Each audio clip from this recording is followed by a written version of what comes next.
This is a test of the City of Palatka audio system.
Good evening, everybody.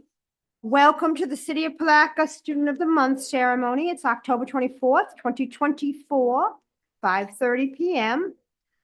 Could I have some assistance from Commissioner Campbell, Commissioner McCaskill, please?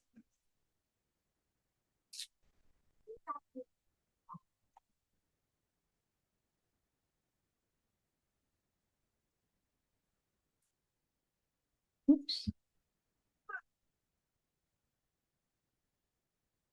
We will also have the plaques to give each school as well for engraving the names. Leslie Alquazares, if I misspell your name, I apologize in advance.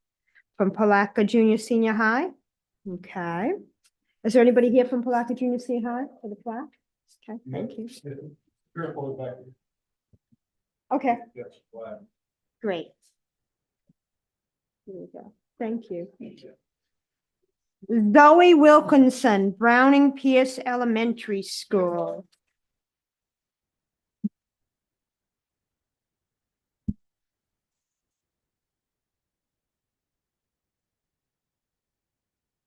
Okay.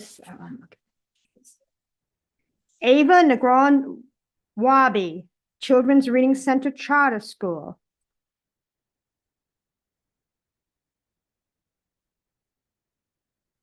Chantal Givens, Hillcrest Academy. Congratulations.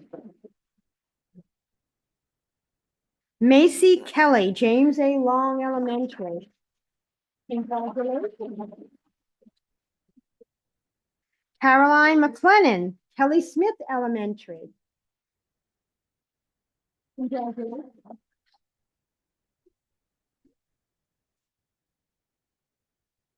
Braxton Ennis, Mellon Learning Center Pre-K.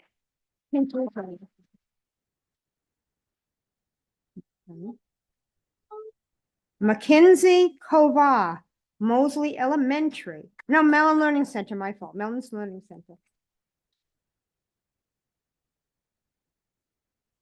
Jordan Smith, Mosley Elementary.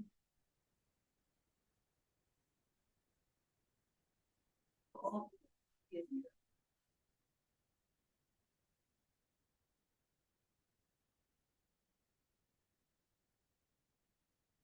need to give you the plaque. I'll give it to you later.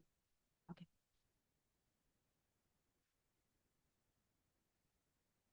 Lost my place. Jordan Smith, Mosley. I said that, I'm sorry. Landon Eccles, Palatka Junior Senior High.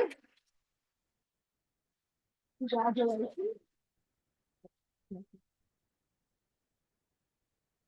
Isaac Brantley, Peniel Baptist.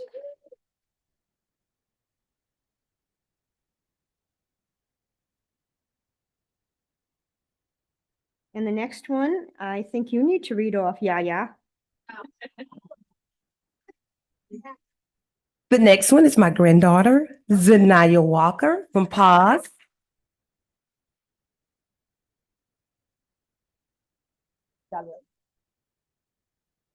And her birthday is Saturday.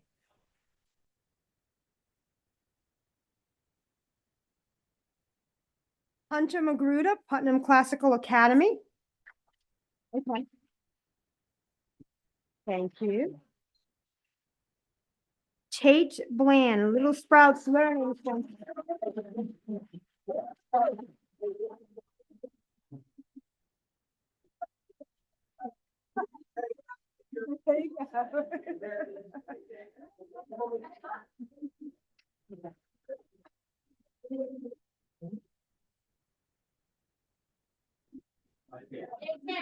All the educators.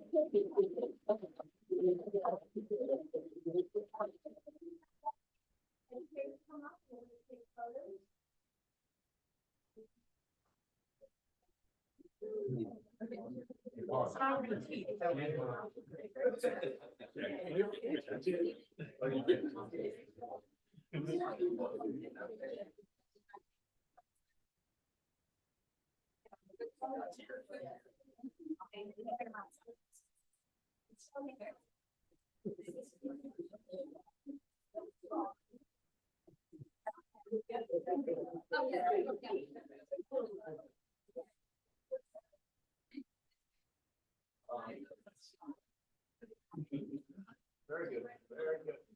Here you go.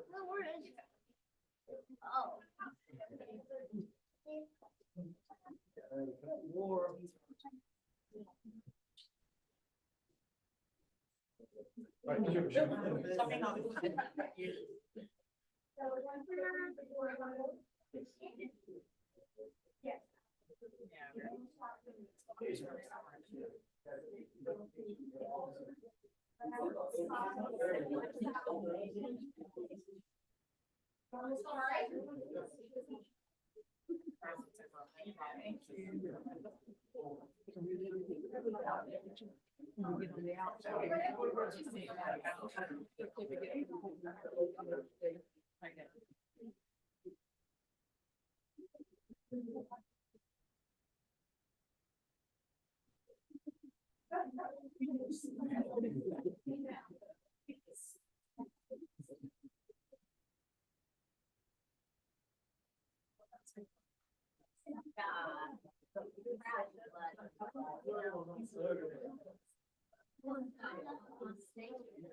Thank you. Thank you.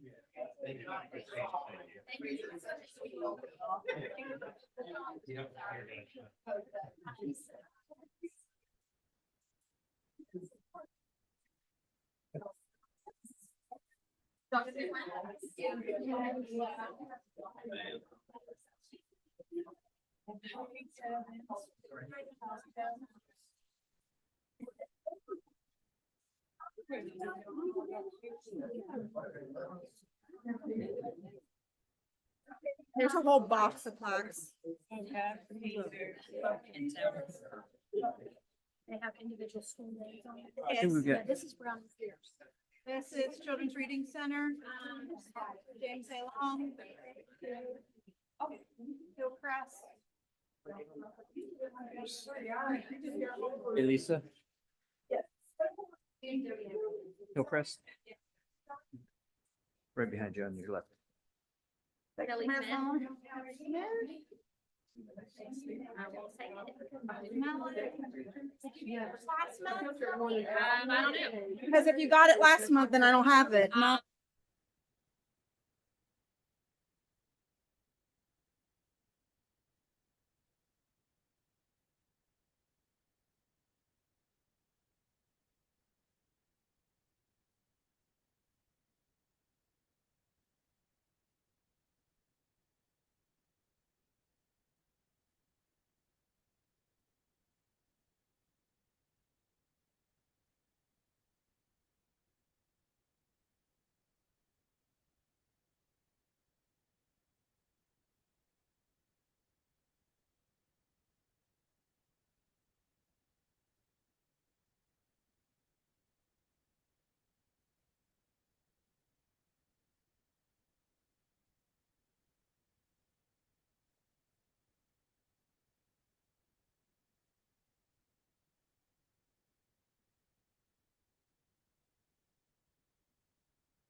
Welcome to the City Commission meeting on October 24th, 2024. It's a little just beyond 6 p.m. We're calling this meeting to order. We're going to start with the invocation from Pastor Mulberry and Pledge of Allegiance from Commissioner Warren.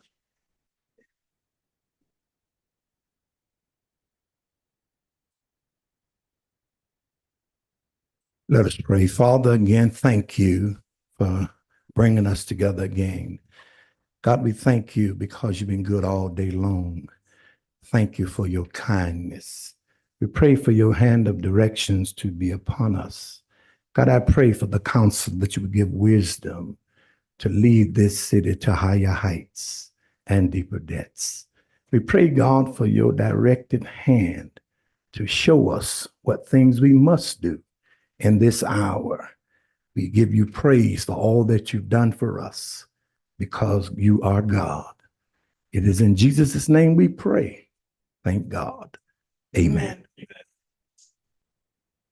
the flag of the United States of America and to the republic for which it stands, one nation, under God, indivisible, with liberty and justice for all. Roll call, Ms. Krantz, please. Thank you. Commissioner Tammy McCaskill. Here. Commissioner Justin Campbell. Present. Commissioner Will Jones. Present. Commissioner Rufus Morum. Present. Mayor Bobby Correa. Present. All members present and accounted for. You have a quorum. Thank you.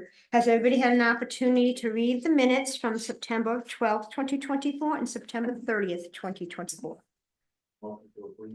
Second. We have a motion and second. All in favor? Aye. Aye. Any opposition? Thank you. We're going to go on to proclamations, starting with the Ark of Putnam's 50th anniversary. Ms. Krantz. Thank you very much. Presenting to you a proclamation regarding the 50th anniversary of the Ark of Putnam County. And I believe we do have a representative of the Ark, Mr. D'Souza here. The 50th anniversary of the Ark of Putnam County.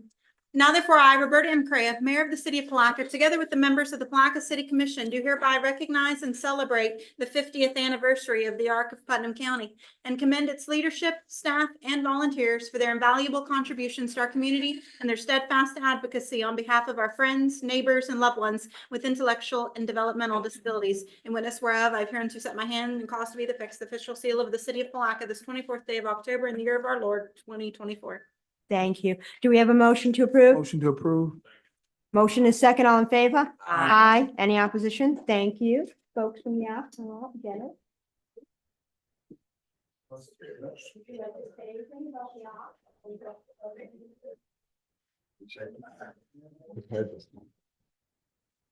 Good evening. Thank you, Palatka City Commission. I want to take this moment to express our heartfelt gratitude for acknowledging our 50 years of service to the City of Palatka and Putnam County's IDD population. This milestone is just not a celebration of our organization, but also a tribute to the incredible community that has supported us from the beginning.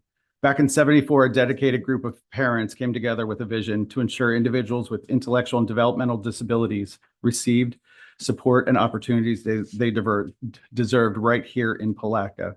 Their passion and commitment sparked the creation of the Ark, and the legacy continues to us today. As we look ahead, we are excited about the upcoming renovations to the Whitaker Center. These enhancements will allow us to expand our programs to better serve our community, fostering a more inclusive environment for all. Thank you again for your continued support and partnership.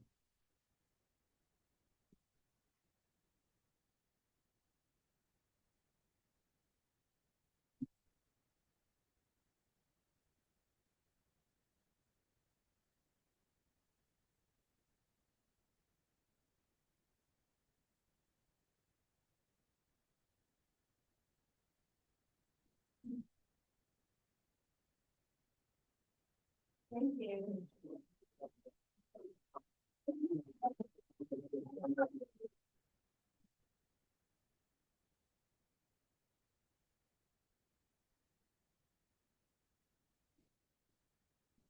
Family History Month. Ms. Krantz. Thank you so much. Madam Mayor, for Family History Month, we do have representatives of the Putnam County Genealogical Society with us in the audience. The Palatka City Commission does hereby endorse and proclaim Family History Month in the city of Palatka, and we encourage our citizens to take advantage of the opportunity to learn both their family history and the city's history. In witness whereof, I have hereunto set my hand and caused to be affixed the official seal of the city of Palatka this 24th day of October in the year of our Lord, 2024. Thank you. A motion to approve. Motion and second, all in favor? Aye. Any opposition? Thank you, ladies. Does anybody want to say a few words? We want to thank you for recognizing that the month of October is for family history and also for learning about our heritage and finding our roots and supporting that endeavor and being able to recognize that every month or every year in October. So thank you. I appreciate it.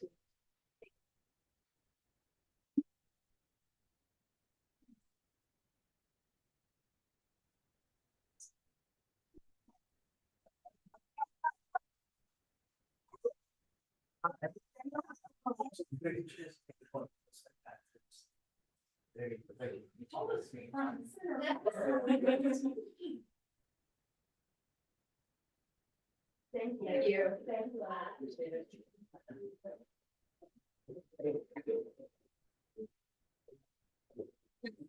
Florida City Government Week. Thank you, Madam Mayor. And I think we have a lot of representatives of the city in the audience, so I won't say that. But now therefore, I, Roberta M. Correa, Mayor of the City of Palatka, together with the members of the Palatka City Commission, do hereby proclaim that the week of October 21 to 27, 2024 is designated as Florida City Government Week in the City of Palatka. The City of Palatka encourages all citizens, city government officials, and employees to participate in socially distanced and virtual events that recognize and celebrate Florida City Government Week. We encourage educational partnerships between city government and schools, as well as civic groups and other organizations. We support and encourage all Florida municipal governments to actively promote and sponsor Florida City Government Week. In witness whereof, I have hereunto set my hand and caused to be affixed the official seal of the City of Palatka this 24th day of October in the year of our Lord, 2024. Thank you. Do we have a motion? Second. Motion is second, all in favor? Aye. Aye. Any opposition? Thank you. Is there anybody here specifically besides all of us that work for the city? Yeah, okay. Photo, I guess, well. Why don't you come down, Commissioner Barr? You're pretty involved. Come on down.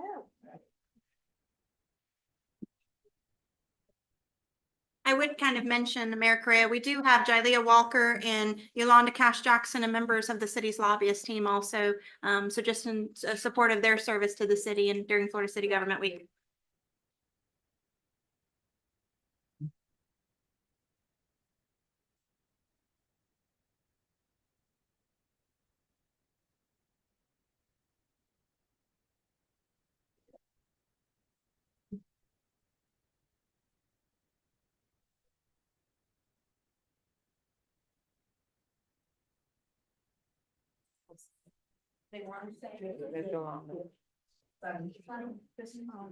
Ms. Cash Jackson or? I would have to ask her.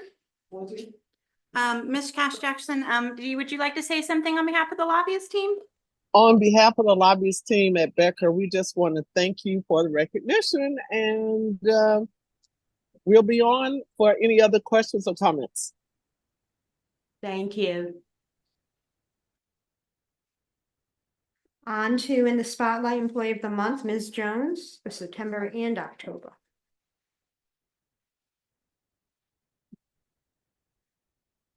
Madam Mayor, Commissioners, we had a delay, so we had backup, so we will be recognizing 2 employees for the month of September and October since we were delayed for the month, and we do have representatives because neither of them could be here tonight. So for the month of September, we would like to recognize Chief Christopher Taylor, and for the month of October, Fire Engineer Jared Bradley.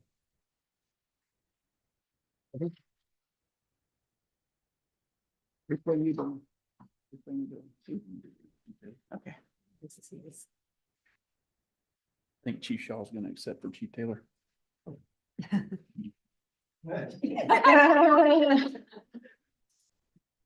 Madam Mayor, Commissioners, just want to take an opportunity to thank you for giving us the opportunity to recognize one of our employees. We're here tonight to recognize Chief Taylor. Chief Taylor was nominated as Employee of the Month for several of his outstanding qualities. He has many. Chief Taylor's always here before and after an alarm sounds, making his reliability and attendance one of the best across the city. Chief Taylor will always do what's right. He possesses an appreciable number of valuable values regarding ethics, code of conduct, and he stands for the values of this organization. Chief Taylor is unwavering in his standards of his subordinates. He makes safety, training, and continuing education his priority. It is an honor to let him know how much we appreciate his continued dedication to the city and to our department.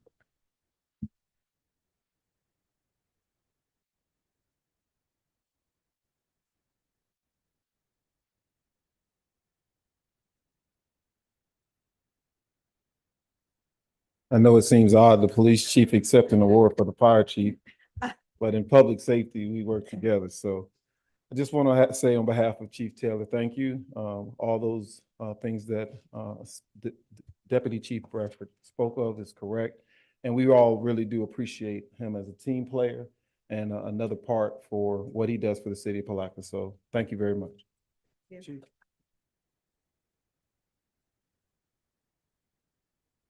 And now for Jared. There's a few things about Jared Bradley. Engineer Bradley is, he's a great employee. He's a veteran of the United States Marine Corps. He is the A shift. He is an A shifted engineer. Jared Bradley is a capable, motivated driver operator, and he's one of our hazardous materials technicians and instructors.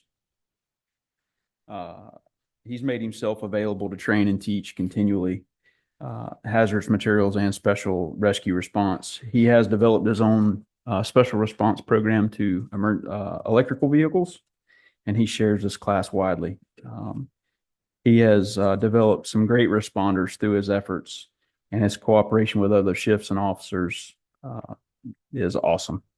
His precision to training opportunities has been great for our crew. So we thank Jared for his dedication and his service.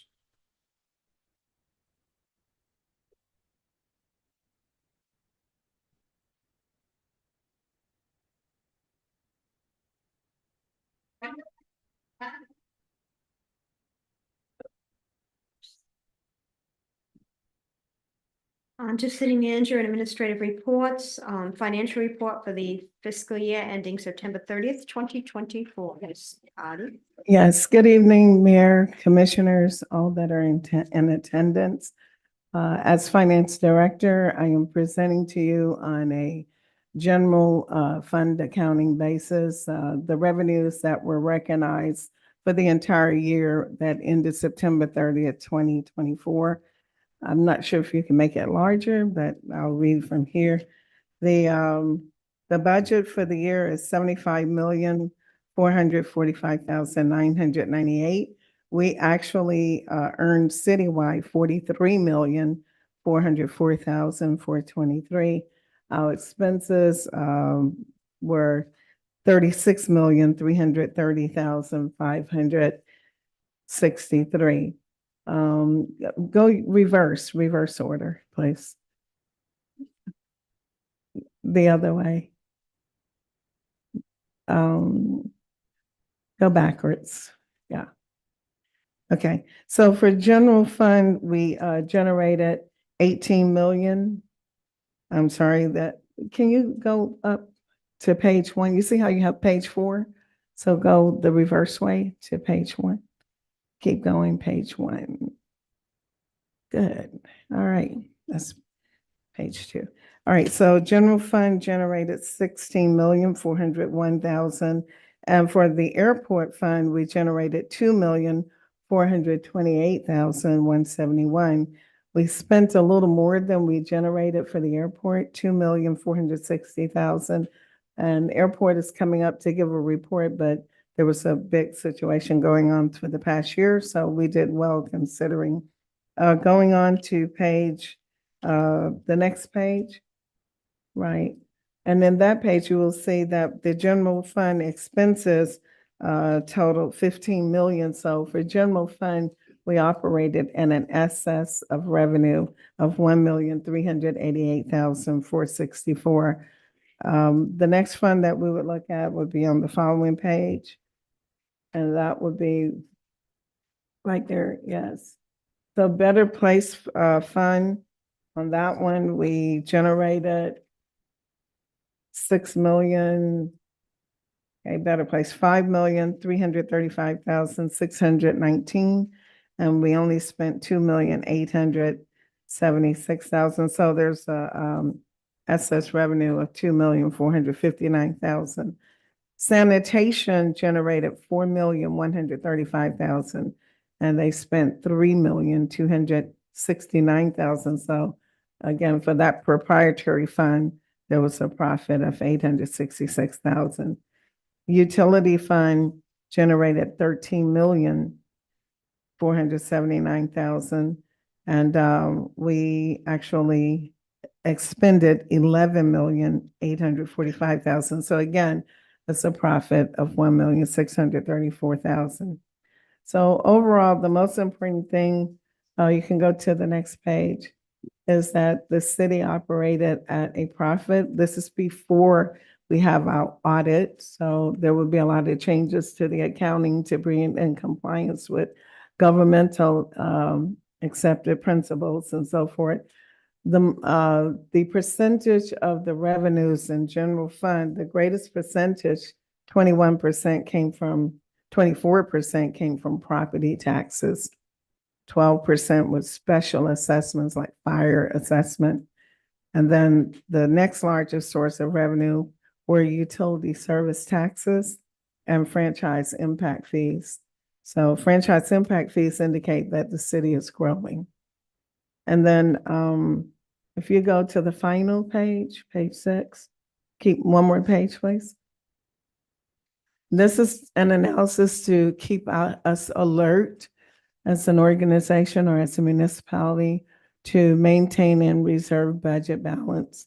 So for instance, general fund is the actual fund that must adhere to Government Finance Officers Association, and we must maintain 16.7% of general fund as reserves. So currently, we're at 26.8% that we're maintaining. So that is the one where we are mandated by government law that we have to be at a certain level. So in conclusion, the city operated in a manner that revenues are greater than expenditures. Any questions of Ms. Khan? Commissioner Barr? Not in that regard. I mean, I'll just make a comment as we ask questions with the updates. I could update you. Okay. Yes, sir. Anybody else have any questions? I've got a comment. Let me just make a comment on this. As administrative heads change, I think we need to, as a board, make sure that we have things in place as it relates to audits, on the books as administrative heads change, because a lot of time we can have a lot of noise in the system as it relates to the various transactions that we have on a day-to-day, month-to-month, and as time move along. So there's no gray areas. We know where we are from one transition to the next. And so I want to ask the board, at least, we need to think about putting in some form of an audit for each time. We haven't had one since the last transition, and now we're into this. And so I just want to ask the board that anytime we have those transitions, we need to work with our auditors to make sure that they have the books straight for us as we move in any administrative head. That's my ask. I agree with that as well. But I have a question in reference to, our income is bigger than our expenditures. And there's something that was discovered this week that you mentioned to me, and I don't know if the entire commission was aware, but and that's about the water rates and the payments from the city that has not been collected. So how would that affect us if we in fact paid those bills that we were supposed Okay, to pay. thank you. And that is a new situation that I just discovered yesterday, actually. As we were having, what we have is a utility meeting. And in our utility meeting as a group, we discovered that the practice of the city is, it's not really reflected, the water usage or anything in the internal city itself. I am looking at, or I would like to pursue analyzing, should we do that? Because I think we should bill ourselves for our own consumption. Now, the impact of that honestly would be a zero impact. But the positive thing about it is that we would be able to see our consumption. We would be able to quantify it. If we were to bill ourselves, what would happen is more funds would be reflected over in PGA, or what do you call it? Palatka gas. Gas Mhm, authority. Palatka gas. And then you would also see a higher cost in our various funds, because then those departments in general fund and airport, all of us that utilize water and it's not currently being built, we would now have to pay for it. So our expenses would go up in the city, the revenue for waters. So the expenses would go up, but over in water, the revenue would go up as well. So it'll be a corresponding. It offset, but it does give us a better picture. You know, it lets us see for real what our revenues really are. And additionally, more importantly, we discovered from an operational standpoint that if a water line is leaking or something like that, you know, we really do not know it as of now. But if we were to start actually building ourselves, then they would be able to trace it more thoroughly. I may not be explaining it as No, well, I think we all understood. yeah, as the other department heads could, but that is something that we're looking into. So to push water conservation on our side, being city employees, city staff, and also when the public is paying for water usage, so should we first, and if there's any opportunities that we could decrease the amount that we charge people for water. So definitely would like to see those true numbers Mhm. so that we could have a better picture to try to give a relief to the public. Yes, sir, I understand. And as I said, we just tipped on this yesterday and we are pursuing it. Thank you. Any additional questions, Ms. Connor? Okay, thank you. We're going to move on to the airport department, Mr. McNair. Mr. Yule, 3 to 5 minutes. Please. Only 5 minutes. I said 3 to 5. All right. So good evening, Good evening. City Commissioners, Mayor. So my objective here to kind of bring you guys up to speed with some of the critical projects that we are moving forward with. Actually, some of them we're wrapping up. These are grant funded projects that really go towards the improvement of the airport from an existing infrastructure standpoint, as well as looking at future infrastructure. But before I give you specifics on the updates, I just want to thank you guys because since I've been here, you guys have been very, very supportive of the capital program for the airport. And, you know, we cannot accommodate and improve our operation without the support you guys are providing to us. So thank you for that. And I hope that you guys continue to support us because we need that support for growth. So with that being said, I got about 4 projects here that you've seen before, but I want to bring you up to speed with. And again, these projects really focus on overall improvement of the airport, but they also focus on not just operational, but revenue generation. First project, the west side of the airport, we are about 95% complete with rehabbing of all the taxi lanes as well as aprons at the airport. This was a grant funded project that we actually, I guess took about 2.5 months or so to wrap up, but this was a 2 to 3 inch milling project, then coming back over and doing some pavement. It was very, very much needed. The fuel, oil spills, those kind of things over time, the weather really deteriorates the pavement. Again, it's about 95% complete. We're working with our engineers to wrap up this project.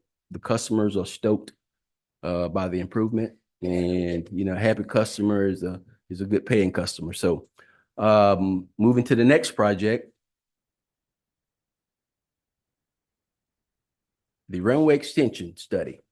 So you guys have probably heard different aspects of this. So I'll let you guys know where we are. We finally got the state's criteria, which basically lays out the guidelines that we have to follow to justify runway extension. In this case, we're looking at about 1,000 to 1,500 additional feet on the end of runway 9, which goes out towards 309 Charlie or 309C.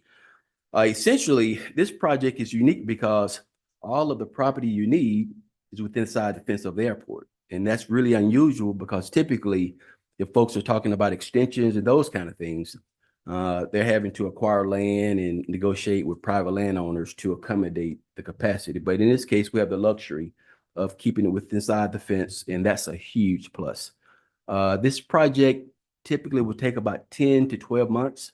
It's a project that we would probably kick off in the very near future once we reconnect with FDOT to let them know our position and that we're looking to move forward. Whether it's an extension, a benefit, there's also some environmental benefits that help us to gather what type of challenges that we may be working with in that general area. So we're really excited about this because this is looking really down the road with growth, development, those kind of things. Next slide, please. Now, this is probably the most complex that we're going to deal with over the next 18 months. So this is the master plan update. Essentially, we're going to take the entire campus of the airport and look at it from a standpoint of what do we want to see 10 years down the road. You did that 11, 12 years ago. So now we're required to provide the FAA with an updated view of this is our plan and this is the vision that we want to see. This is going to have a lot of feedback, input, you guys, community stakeholders, others. This is critical, because what you provide is going to be on record with the FAA. It's going to be on record with FDOT. So we need to be sensitive to it, but we also need to be realistic. I think the last deck in this slide here will show you, or last slide in this deck will show you where we're trying to go with all this. But this master plan is going to hit operational. It's going to hit land use. It's going to look at acquisition parcels. So it's going to be a real deep dive into who do we want to be down the road. Next slide. Here we go. Now, this is probably one of my favorites because this has dollars, revenues tied to it. So we're in the midst of this. So we are there. We've wrapped up the environmentals. So now we are having to submit our findings to the FAA. And part of this project, there was a preliminary design aspect. So this is the initial corporate hangar taxiway echo or E development for Palatka Municipal Airport. This is off of 27. So you come down Moody. If you're facing the airport, it's to your left. This is a huge step. This is legacy stuff. This is, jet traffic, jet customers. We have a whole lot of smaller recreational aircraft owners. We got to have a mix, so in order to accommodate the corporate folk, we need to allow them to have the opportunity to come here and develop parcels here. We actually have the initial list for this because this went to the FAA for approval. So it was so convincing that coming to the table with the data itself, as well as with letters of interest from folks saying, I'm ready to do my hangar, was very helpful. And the FAA gave us dollars to go down the road of evaluating environmentals, operational, those kind of things. So we're really excited about this. So the next slide is going to give you some visual of this is where we're going. You know, Cessna 172s, 182s, flight training, all that. That's fine. That's great.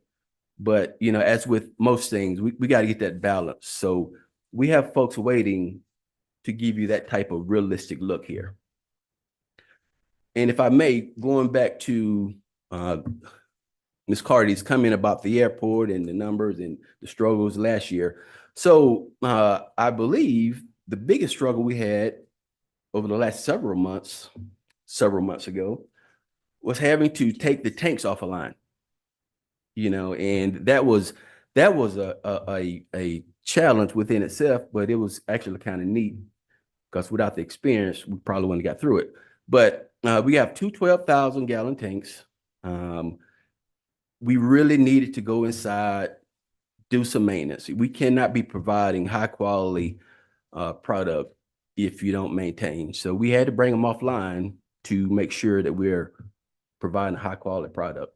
So they've been up and running the last several months. We are, you know, rocking and rolling. Traffic is up, and we are looking forward to moving forward with the growth. Thank you. Yep. Anybody have any questions, Mr. McNeil? I got a couple. Uh-oh. Well, the flight school that was supposed to be going in a little, couple years ago, where are we with that? Okay, we gonna tandem that response. I'll go first. Flight school is there. Flight school is growing. I think historically the flight school was set up to where it was in part of the city's terminal. We're working with management now to look at relocating them because the city doesn't have its space for admin. And maybe Ms. Carty or the city attorney can give you Well, we're in the midst of really investigating it and trying to figure out how to solve it. Airport desperately needs space in order to administer the airport. And legal might want to say one word.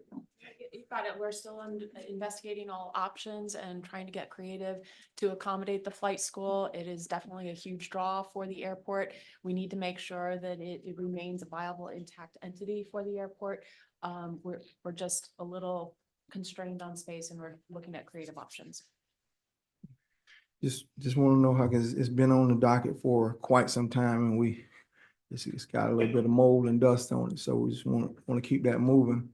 The Public Works building, I know we were talking about our facility and trying to take care of our people who had issues at our current location, and I know we had worked on that, approved it back in January, February of this year. So where are we with that project? Well, I'll say a part of it. That was a purchase agreement we expected it to be 3 million. For the first part of it that is completed is where we purchased the building for 1.6 million. We have done that. The building is ours. It's recorded. We are to complete, I guess you can call it renovations so that they can move in the Public Works Department. And that is in the beginning stages. We do have some meetings scheduled to get a better understanding of how quickly we can progress. There is one item that we're having to pursue, and that's the FAA approval for a portion of it where we have some land swapping. So Ms. Carty was referring to the closing transaction that occurred January of this year, where the city did acquire what is to be the new Public Works facility, the warehouse space over by the airport. That closed. My understanding is it is currently, they're doing architectural designs for that building so it can be renovated to accommodate Public Works. And that is still an ongoing process at this point. But you still didn't answer the question in reference to the FAA part of it. That's So sure. So what's the deal on it? Sure. So that would be phase 2 of the airport land swap transaction.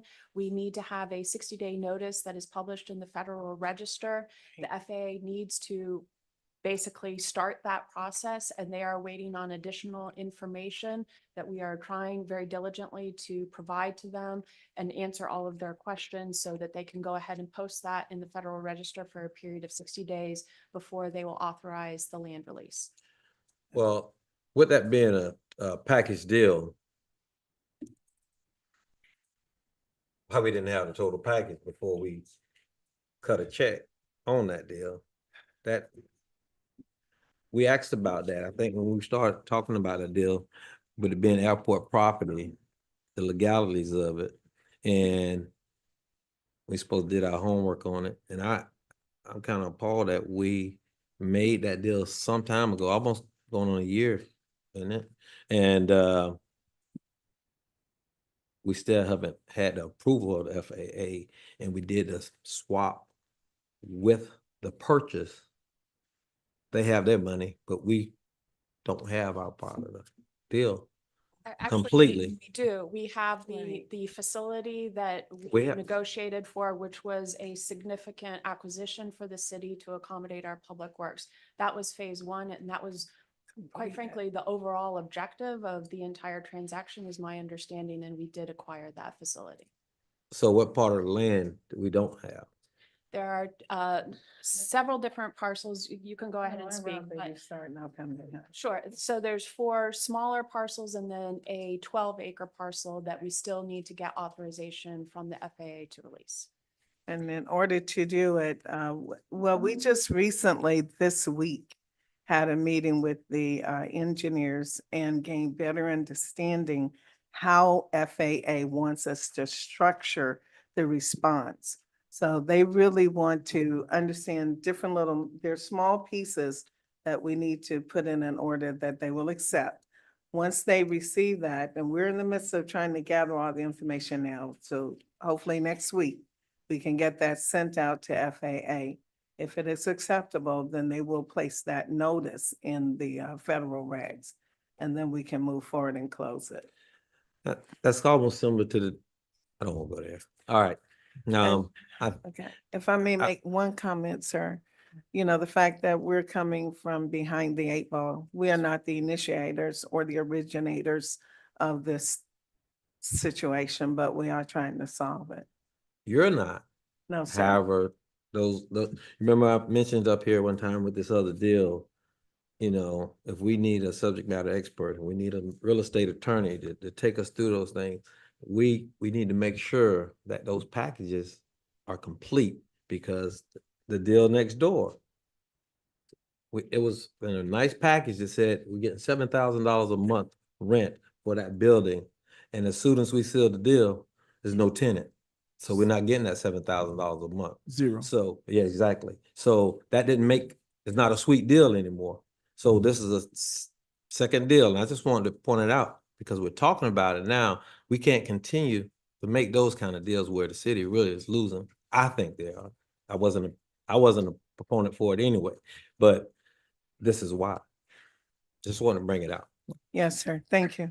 I wasn't finished, but the thing with that was with that particular thing, normally when you send those packages to the FAA, the whole package goes, it don't go in pieces. So how is it so fragmented now?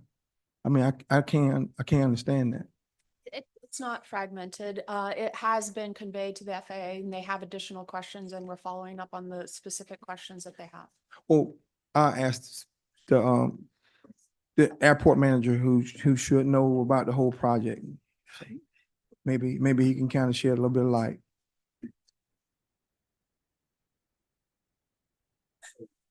Let me kind of help this conversation out a little bit, best I can. This wasn't an airport manager initiated project. It wasn't what? It was not initiated by the airport. Okay. Why was it not? I mean, Well, I'm not sure. So typically, if there are parcels that I need for an airport, and it's impacting operations, or we want to do some development, I work with the FAA all the time. I've done it for 20 some years. Right. So I would initiate it. I would come to my supervisor and say, hey, we need this parcel. We need to work with the FAA to get this taken care of. These two deals predates me. So I cannot answer a question based upon the history. All I can do is give you what I know at this point, Okay. respectfully. But you were here, but you just wasn't part of the, No. okay, that answers my question. That's a problem. And Okay. sir, what we're doing now is we make certain that the airport manager is there now. It's after Too the late. I fact, mean, he should have been part of the deal. from the beginning. From the very beginning. How did that get missed? We weren't here. I know I wasn't a part Okay, of it. there's a problem with that. Yeah.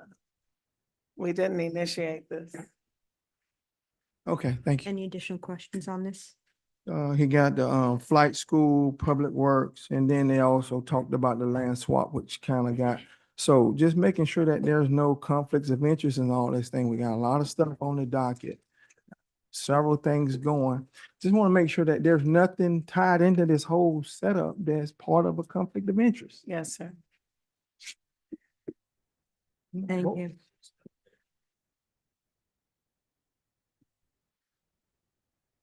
Presentation team Palatka renewal. Oh, I'm sorry. Go ahead, Commissioner Campbell. Okay. But I think this is a matter, just hearing the concerns that we've heard this evening. I would like this to be something that stays before us as we have put other matters before us, so that we can stay abreast of this. Hearing that the airport manager was not a part of an airport acquisition is mind-boggling to me. But again, I would like for this to be at the forefront of all of our conversations when we have meetings. Yes, thank you. Anybody else in this topic? Moving on to a presentation team Palatka renewal.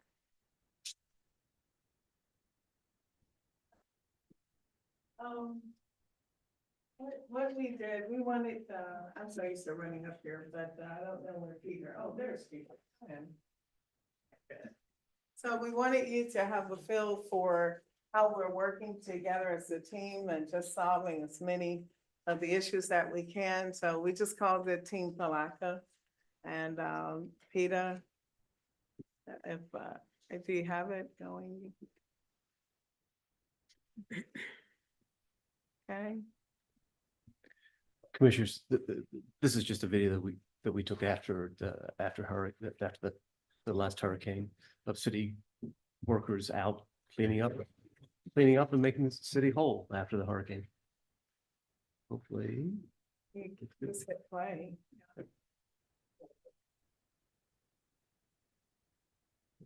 And that's department head meetings that we do. That's 19.5.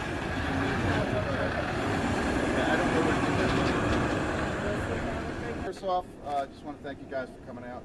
It's really important to get this all done. You're helping out the city, the fire department. You guys are amazing all the time. This is just one more step in the greatness you guys do for the city every single day, and we thank you down here at Public Works very much.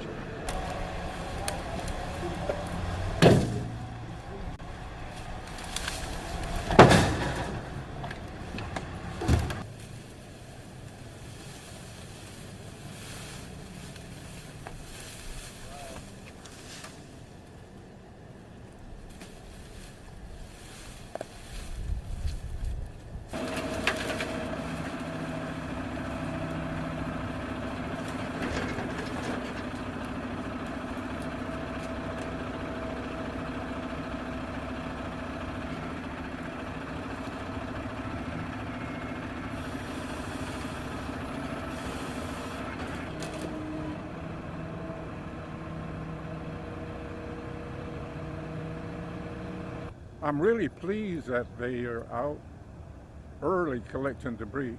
I wasn't sure that was going to happen. So kudos to whoever is pushing this process. We're happy about that. And so, Team Palatka.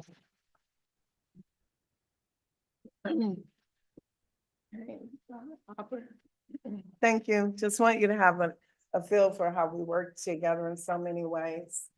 And this is an update on offer.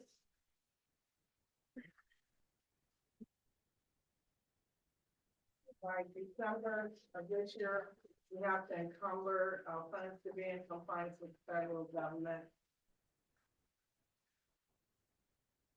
And also with the approval that we got with our last commission meeting to utilize, to set aside 200,000 for the lead and copper rule.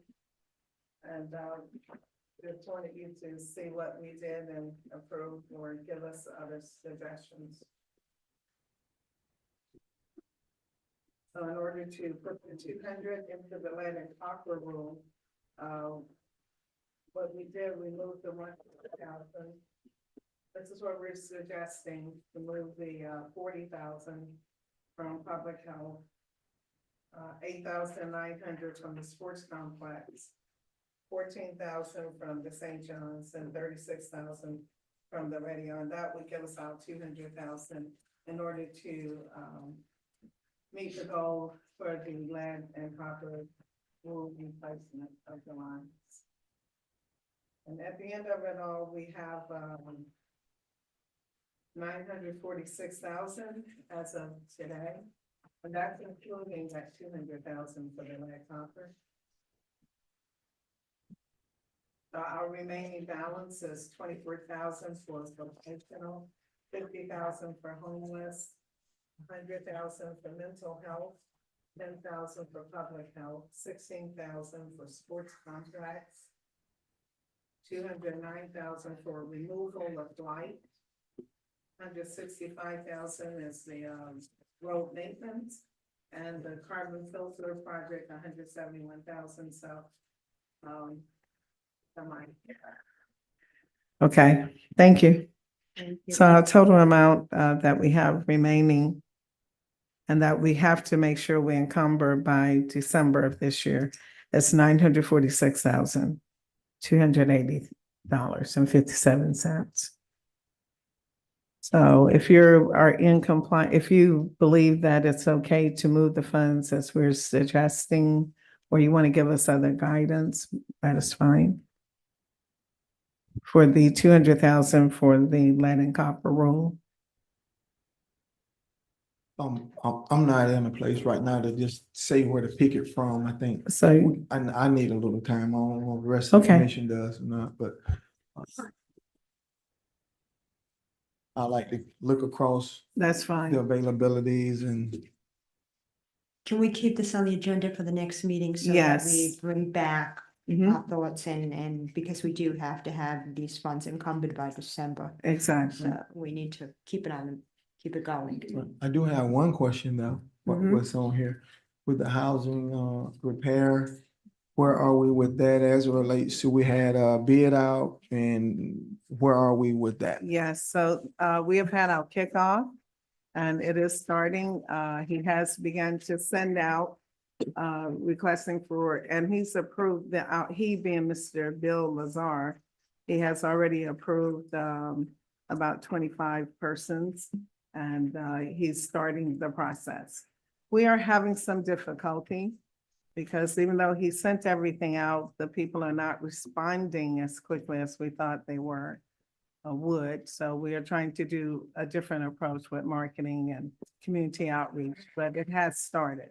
It has, so is there a timeline associated with that? And if you're having difficulties with, what are the difficulties? I mean, I need to understand a little bit Primarily more. that the individuals that are on the list, and we had the list from code enforcement and we had other lists. The contractor has all of the lists. So he sent out, because he didn't want to get too many responded. But the problem is, only 3 responded. The real problem is that they're not responding. So what we are going to do, this just happened this week, we're hoping to put community outreach into it more. And we do have more names that code enforcement said this morning that he can give us so that he can reach out to more people. So, You all set? so Go ahead. I know I have referred people to come up to City Hall Mhm. to sign up for the program. And they were told that they were working the list down. Yeah, that they were told that because actually had several people call, told them to call the city clerk because I knew she would know. What's wrong with compiling a list here and then we forward it to them so that we know that we did complete a list with the names, address, phone numbers, and check our list with his. If he said he didn't get it, we know that it's a disconnect between on Yes. his end. Yes. But there have been people coming up and Well- trying to get on that list. Okay, And we I would have- appreciate it. Today, Who would they need to see up here? You can tell us. it would tell the be public right over now. in the grants department, it would be Miss Jackie. Miss Jackie. Okay. Yes, I sent some people as well Please. to thank try you. to utilize those funds. And we did even get some people today actually came in. So if anybody out in the audience, if you need any home repair, see Jackie. Miss Jackie. I have a question about the sports complex. I see that we have had 25,000 earmarked for that. And looks like we're looking to move almost 9,000. Mhm. What's the purpose of moving money from the sports complex Okay. and that amount? So our problem is, last time we were here in commission meeting, they said the commissioners said, take the 200,000 required for the lab project from the ARPA funds. So this is us, where you see us taking money away, trying to say how we think we can reach that 200,000. Thank you for That's it. reminding me of that, but I just wanted to know about the sports complex Okay. feeding into 10th and 11th.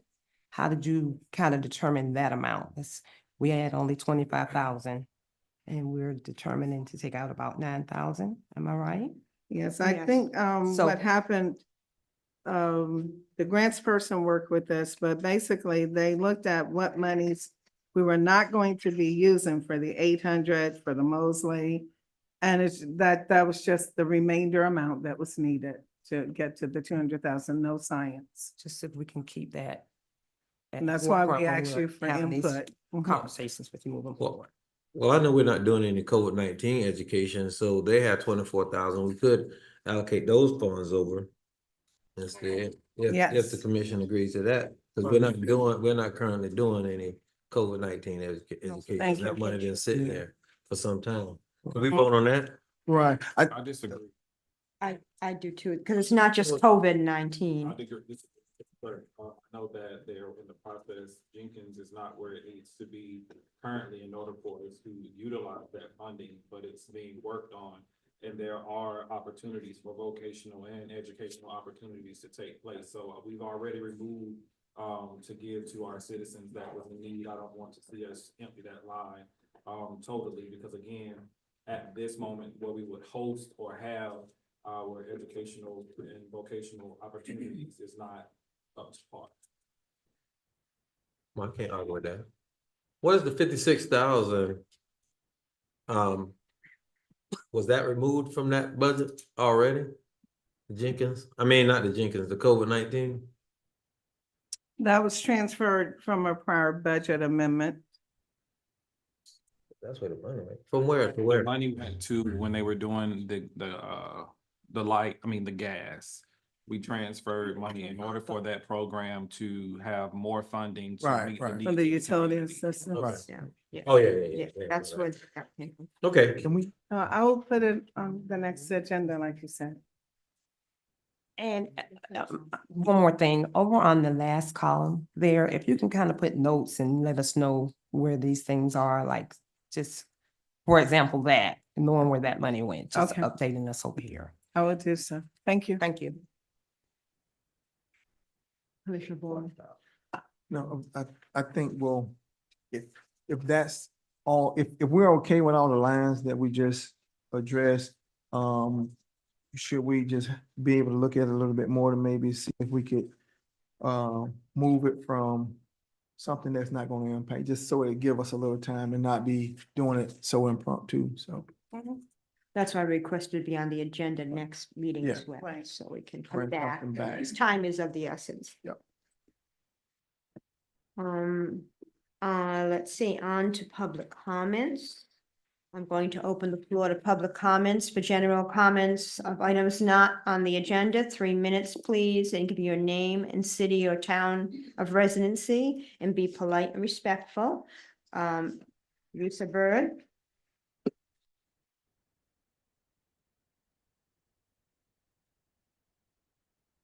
Good evening, Mayor and Commissioners. My name is Risa Bird Hastings, 32145.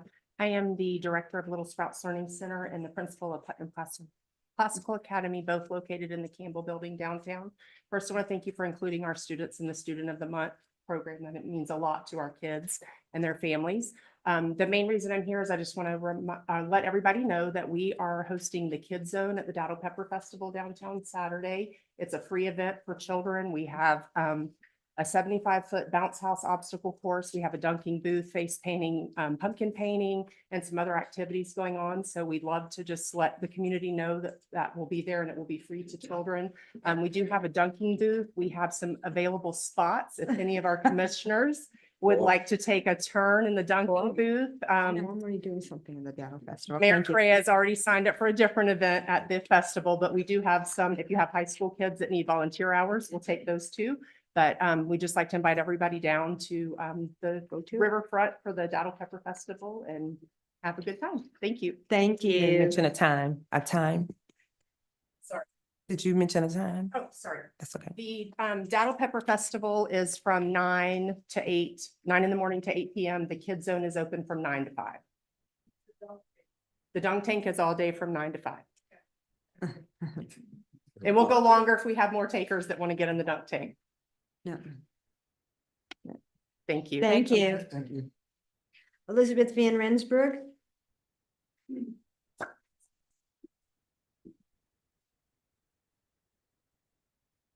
Good evening. Elizabeth Van Rensburg, Palatka, Florida. Apparently, the incredibly expensive crash and burn that was your last city manager pick hasn't actually taught us anything.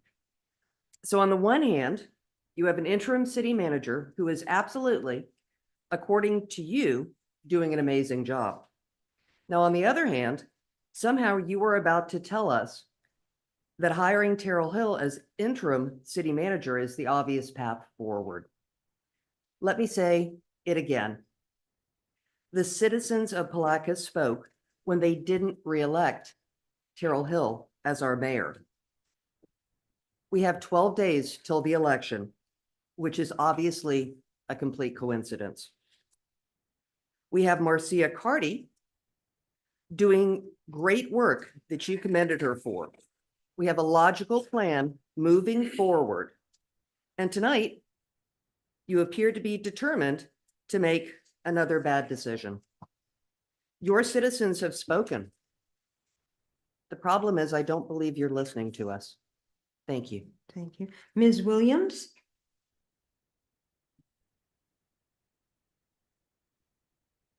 Ms. Williams?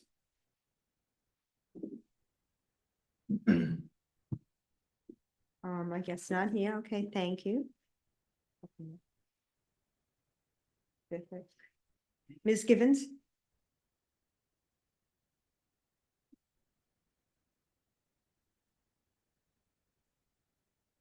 Good evening, Madam Mayor, Commissioners, City Staff. Of course, I'm here for an update, which I didn't see it on the agenda, so I hopefully you all don't mind me asking about the investigations. I was wondering, are we going to be allowed to have access to any of those public records? Oh, and can you make sure this goes on the record, please, Sonny? My question is, when are we going to be allowed to have access to any of those public records regarding the investigations and the findings that the attorney that the city hired found? Also, was that investigation going to continue to dig and look for more findings? I was wondering, has this already been turned over to the state attorney and the FDLE, Florida Department of Law Enforcement? Also, based on the outcome, again, do we need to invite the FBI in to conduct a more thorough investigation to find more findings. I personally, I'm speaking for myself, I would like to see equal justice under the law.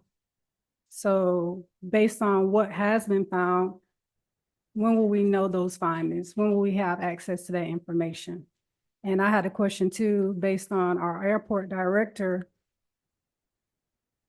With him not being involved in the land swap, if the airport is now needing space, was it truly in the city's best of interest to do that land swap without him being a part of that deal? So as a citizen, that sort of is alarming to me, that something like that would actually transpire without the person that's been hired by the city to actually do what he's been hired to do. My question is, are we not being raped of our resources as a city? Did we do our due diligence?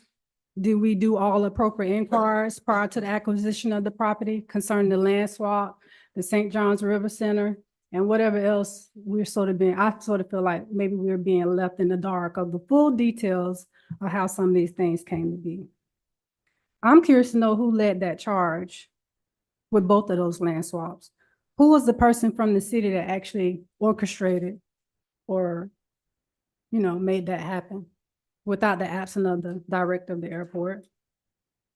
And of course, I would like to know who truly benefited from any of these transactions?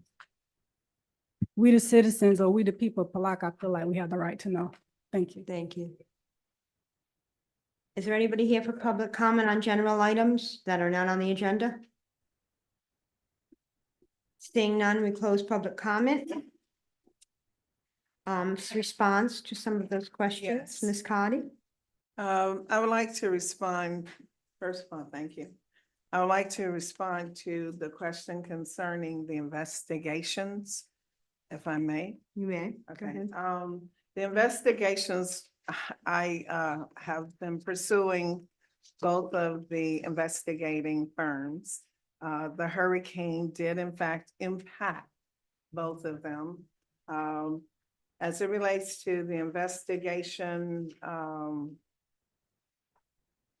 for one of them, the case had been referred to 2 law enforcement agencies, and that happened the day after the commission meeting. So I did get that clarity this week.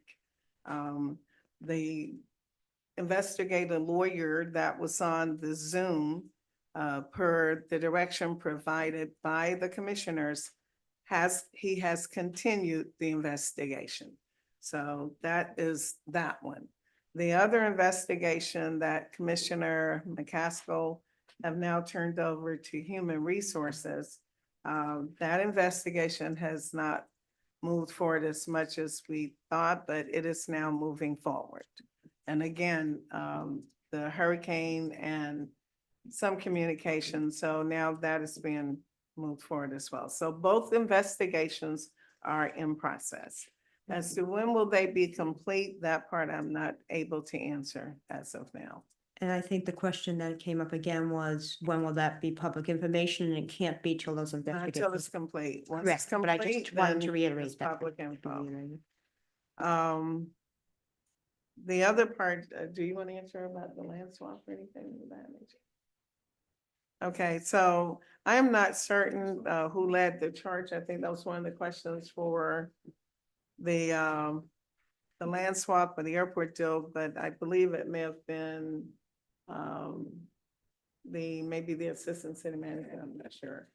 And definitely wasn't any of us that are here now. I think it did start with Mr. Holmes and then continued. Exactly, so I'm not sure. I have not investigated to see who started it, who made the call, who did it. I didn't investigate that, so I cannot answer it, but I can stop and have that answer when we come back next time. And be sure, not just say something. I think that was it. Was there another one? That's. That was it? Okay. Thank you. Mhm. On to the consent agenda. Oh, yes. Thank you. Mayor, I would like to pull item 6B.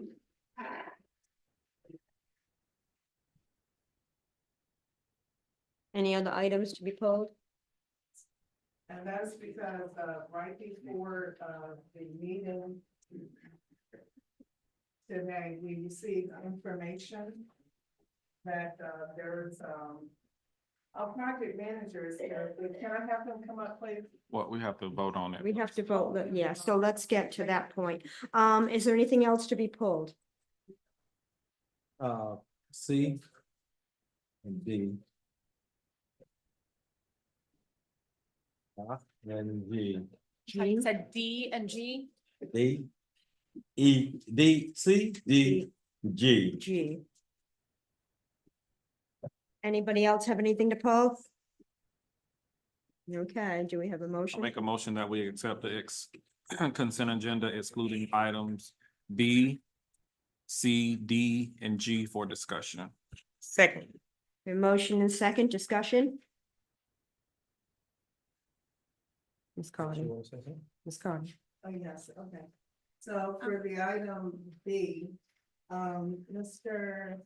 I didn't hear a vote for, We didn't vote. This is second, this is a question. but Oh, you gotta go I ahead think and she's- approve, you gotta approve the. All in favor? Aye. Aye. Any opposition? Thank you. Ms. Cardi B. All right, thank you. For item B, our reason for asking that to be pulled, we received information at the last minute that there was here it is, thank you. The Palatka Heights Alt A project, we're in the final stages of completion and we're working on the final.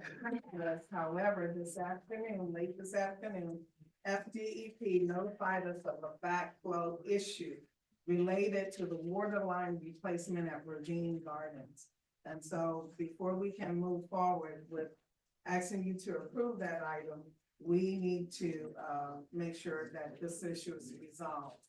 And for that reason, we're asking that the item be sold. We need a certified fire backflow pump to clean and flush that backflow protector.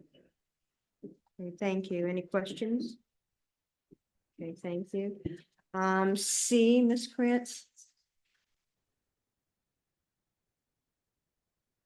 We need to vote on that one. That was the one that before we needed, No. she just had discussion, Okay, so we need to. sorry. Reason. We have a motion to accept. staff is asking that item 6 be removed as from an agenda item. We'll Yeah. bring it back Yeah, at a later I didn't time. think we had a vote. Yeah, okay. We don't know the later time until that project's completed. C. Thank you. Moving on to item C. This is resolution number 2024 R213, a resolution of the city of Palatka authorizing the execution of the Florida Recreation Development Assistance Program grant agreement number P5086 for the Shawbuck Park Phase 1 and providing for scrivener's errors. Thank you. Before I allow Mr. Carlos Dominguez to speak, I'd like to also introduce him as one of our newer employees. He is our project grants manager, and he has come on running and dealing with matters that needed to be dealt with. So he can answer the questions for this item. Thank you. Go ahead, please. Hello, good evening to commissioners, to the mayor, and to the residents in here. First of all, I want to say thank you to the city for having me in here working for this city. I'm just committed to hard work and just to serve to the city and whatever it takes. I know we're going to make it happen. Thank you.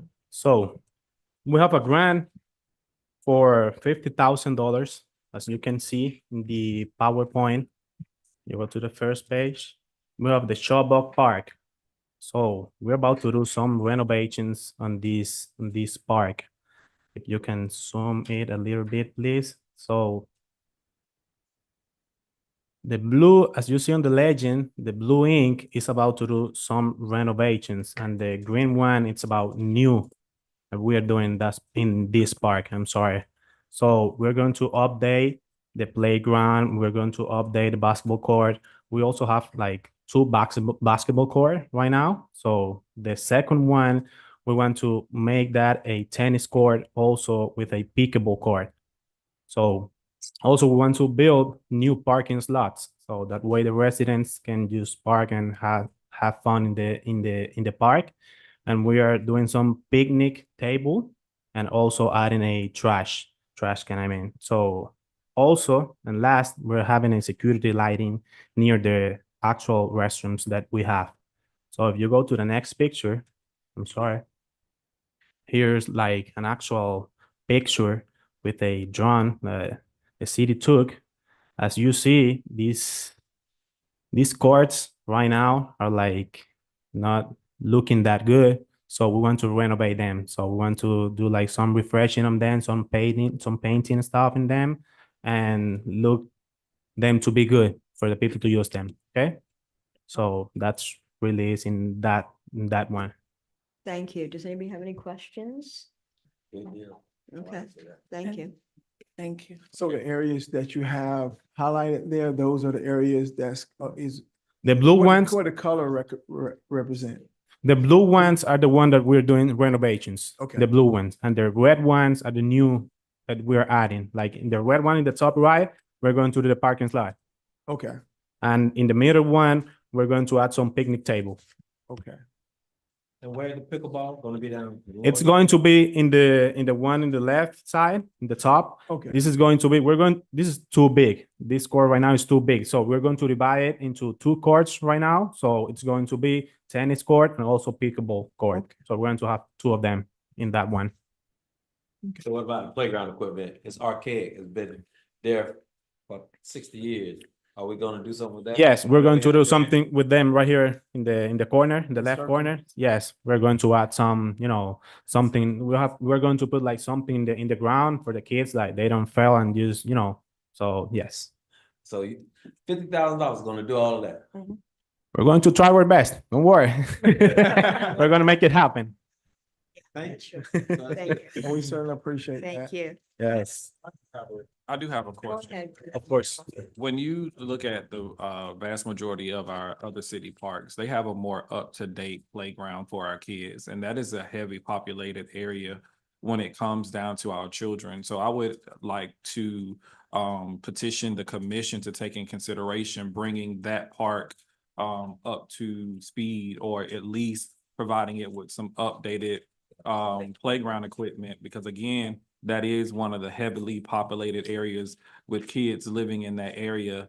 And I believe that park would be better utilized more if it had updated or more up to date playground equipment, because that's only a swing, and I want to say a Jungle gym and jungle stuff? gym. That's not even enough for the average child to play Okay. on. So Okay, noted. Go ahead, Commissioner Casper. Oh, I'm sorry, Commissioner Boren was first. All right, well, yeah, I'm in line with Commissioner Campbell on that. Maybe we can probably shift, looking at if we can use some funds from ARPA, if we could. I don't know, I'm not sure if it will go for that, but we might want to look at and see how much we can allocate from some of those lines to be able to kind of help, but we'll need to get some information back from Mr. Domingo to see what, we need to figure out what that community needs. I mean, we probably need to get a Yes. little bit of feedback from that community Mhm. because you start putting things in the community that may not be used. But so let's try to solicit the community first and working with Mr. Domingo. How much time do you have to spend the money? I mean, is it, you need to spend it like a time frame or? I think it's going to take, I'm not really sure, to be honest, but yes. I said, on page 163 of 369, where it kind of details more of what we're doing, as you mentioned. Our absolute deadline is April 30th, 2027. So Okay, we well, have, Okay. we're gonna get it done sooner than that, but that's. Right. Well, I'm with Commissioner Campbell. Let's see what we can do to help improve that in addition to the few things that we got. If we can populate it a little bit more to give them more things to do, that'll be something I support. Thank you. Commissioner you. Casper? Also, I think we can reach out to the pilot club, because we got to think about individuals with disabilities. Yes. So, and I think they You're do right. free equipment and work with them. Mhm. can work with us and entities.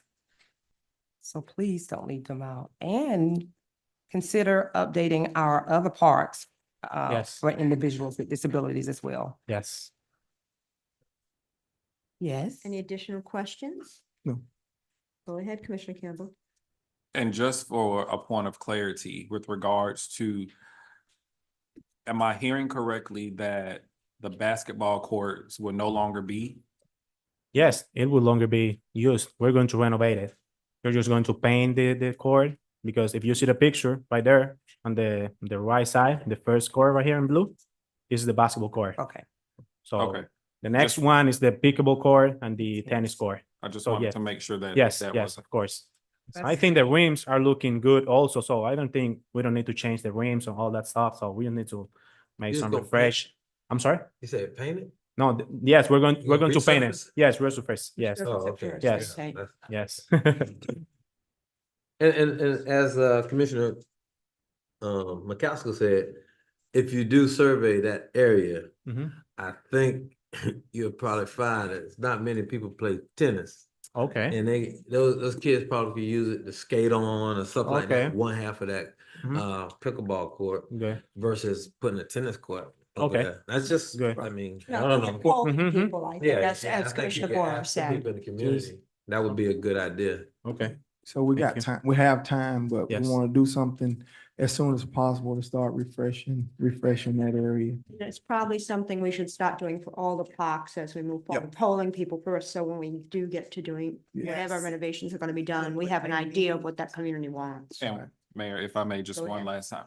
Is there any signage that we can put there to show that there would be some activity in the future to say that this has been identified by the city as a project that we're going to do to better the park or something, just so that citizens can be aware that we're actively trying to take Yes, the park into consideration? absolutely. Yes. Coming attractions. and Thank you. everything. And to, like, we can probably maybe even put like a temporary board up or something like that to kind of say what's possible, the possibility of what's coming. And if they have any input, have like maybe a website. QR And yeah, and also one last thing, maybe when we send communication out through our utility bill, so have that to maybe target the area to say, hey, Okay. this, I got it. Okay. Noted. and welcome aboard. Thank you. Thank Well, you. we got to do a better job with introducing our new staff. I didn't know you were on board, but He just welcome, came. welcome to the city. Thank you. Appreciate it. Thank you. Okay, any additional questions? Okay, and over the floor, any public comment on this item? Seeing none, close public comment. Do we have a motion? Motion to approve. Second. Second, a motion and second, all in favor? Aye. Any opposition? Thank you. On to D. It's awesome. Yes. Hey, Madam Mayor. Just switching gears. A resolution 2024 R220, a resolution authorizing the execution of Florida Recreation Development Assistance Program Grant Agreement P5096 for the Palm Bowl Triangle Park Phase 1 project in the amount of $50,000, which is 100% grant funded, providing for scrimmers singers. Thank you. Do you have that park up? Because Triangle Park, I think of the county. That's the park. county. So that's why I had a question. I Yeah, pulled it. well, It's okay, do we have a motion? and a second? Hold on. That's the Okay. county though. Okay, it's I think go we got the ahead. names mixed up. Then we were gonna have discussion. Okay. okay. I'm sorry. Oh, okay. So this is another park. We have a grant fund for $50,000 too, as the last one. And in here, I don't know if you can see it clearly because I know it's like too, but Okay. in here we're planning, I'm sorry. Do you all know where it is? Is It's that- by. Yeah, okay, yeah. Go to the next picture. By the railroad track. Okay, yeah. Yes, Definitely. you got it? Yes, so in this park, we are planning on doing a dog park. If you see this green line at the top, at the bottom, this is going to be the dog park. I know it's not the best picture of the park because of the trees, so but the green line is for the dog park. We're planning to do a dog park so that way dogs can have fun in the park too. And also we want to do a walking trail in the red line. the red line all around the park in the top part of the park, I'm sorry. Also in the green square in the middle, we're going to do a picnic table too. And that's all for this park. The city has been working in planting some trees in this park already. So I think we're doing a good job in that area right now. Okay. What's in the other green at the far top? The other green, I'm not sure to be honest, but I think it's another like playground or something like that for kids. I think so. Yes. No, Joe? I'm sorry. I think. Just the diagram. Okay. Yeah. so- Yes, I have right here. It's like, Yeah, it's gonna be the signage for Yes, the park. my We're bad. gonna actually, it's okay. yes, Okay. the signage. Okay. Thank you. You're welcome. We all work yes. together. Okay. Thank you. Any questions? Ms. Carlos? Any questions? Okay. Motion to approve? Someone? We have a motion and a second. Is there any public comment on this? Seeing no one close public comment? Oh, we do. I'm sorry. Come on up, please. No, come on up, please. And give your name and city or town of residence. Ernest Robinson, Palatka, Florida. And I'm 69. Throw that in there because we used to play ball. That used to be Turkey Bowl. That spot. And I was curious whether or not you're gonna put any concrete in there. Because imagine that whole area for Turkey Bowl. Before integration, you had black and whites, so we used to play against the white guys on Turkey Day. So Joey Faulkner and all those guys that's my age, Buckles and, school, so we met there. Well prior, to anything. That was when we were playing sandlot ball. And so in essence, I was hoping y'all minimize the concrete. Because the kids like to run up and down on grass too. All right. Okay, thank you. Does anybody want to speak to that and answer Mr. Robinson's? Yeah, actually, the only concrete we're gonna be putting in there is the walkway. So we'll have a 5-foot walkway, which was the red line he pointed out. So it is minimal. There'll be a lot of grass, a lot of place for the kids to play, and that's what we want. We don't want anybody getting hurt or anything, but we also want a good, stable walkway for people with disabilities to be able to get into the park and enjoy it as well. So I think we found a good mix with this. Thank you. Anybody else? I'm sorry, if I missed anybody else. Okay, seeing none, we'll close public comment. Motion is second. All in favor? Aye. Aye. Any opposition? Thank you.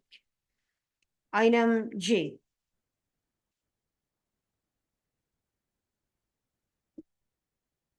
Okay, so not. Okay, I guess that made me.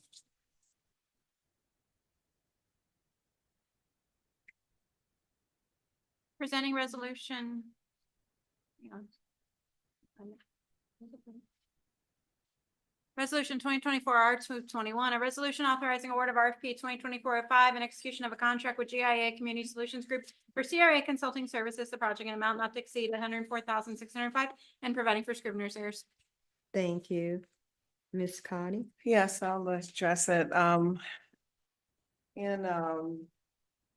There have been an RFP sent out and responded to, RFP 2024-05.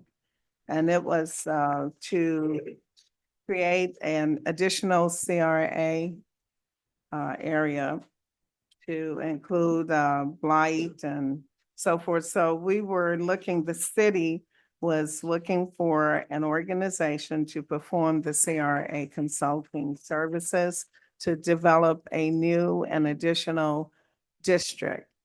Those funds cannot come out of the CRA monies. It has to come out of general fund. So the RFP came back. We did have 3 individual firms. It was GIA Community Solutions Group from Jacksonville, Redevelopment Management from Pompano, and Health from Jacksonville. There was an evaluation committee. They got together, they met, and it was graded. And so the winner of that process is it's Community Solutions Group. And they were the winner. So this is bringing this matter to the commissioners to approve the award. And the amount is, the highest amount was $49,000 to perform the study. The next amount was $115,000 and also had sub-consultants of $53,000. And then the final amount was $104,000. That amount, that particular company was more receptive to the needs and also the lower amount as well. So we are asking that this be awarded. Thank you. Any questions? Yes, the question, so the question is, for the area, it is North Fifth Street on out to, then you got Madison and 11th all the way out to North 24th Street. And then you got the Madison area and tying into the, transportation hub. Yes, sir. That is the new extended area. Yeah. Any other questions? I'll open the floor to public comment. Anybody here for public comment on this item? Seeing none, we close public comment. Do we have a motion? Motion to approve. Second. Motion is second, all in favor? Aye. Any opposition? Thank you. On to regular business. Do we want to take a recess? Okay, 10 minutes. 10.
The meeting is back in order. Please sit down and be quiet. Thank you.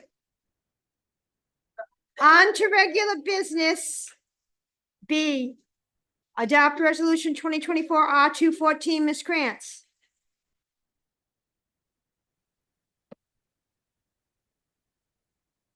Thank you so much. Resolution number 2024 R214, a resolution of the city of Palatka, Florida, adopting the mission, vision, and core values of the city of Palatka, providing for an effective date and providing for scrivener's errors. Thank you.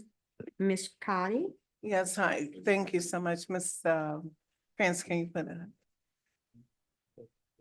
So the, upon instruction from the commissioners for the departments to get together and at least present to our commissioners the suggested mission, vision, and value. This is us putting it together. Our approach was where every department has their own mission, vision, and core values. And so we've worked together for a lot of months, and this is the best that we can offer. Our suggestion is that our mission be excellent service first. And, you know, as we maintain relationship and partnerships with our citizens, enhancing the quality of life with innovation, respect, accuracy, and transparency. Our vision is to strategically build and maintain a strong, vibrant, and sustainable physical and economic environment, which integrate the elements of inclusion, diversity, equity, while focusing, I can't even say it, on the health and well-being of our evolving community. And then we have an acronym for our values, and it's called SHIP. And we tend to repeat this quite often in our department meetings. Selflessness, safety, and sustainability. H is honesty and health. I is integrity and innovation.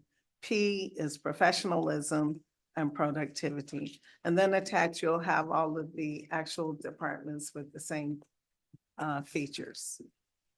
Thank you. Any questions of Ms. Connie?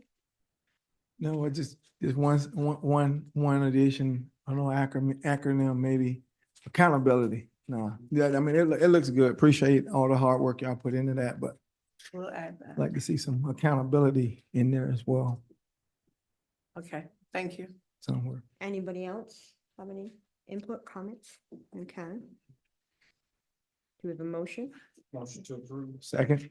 Motion is second. All in favor? Aye.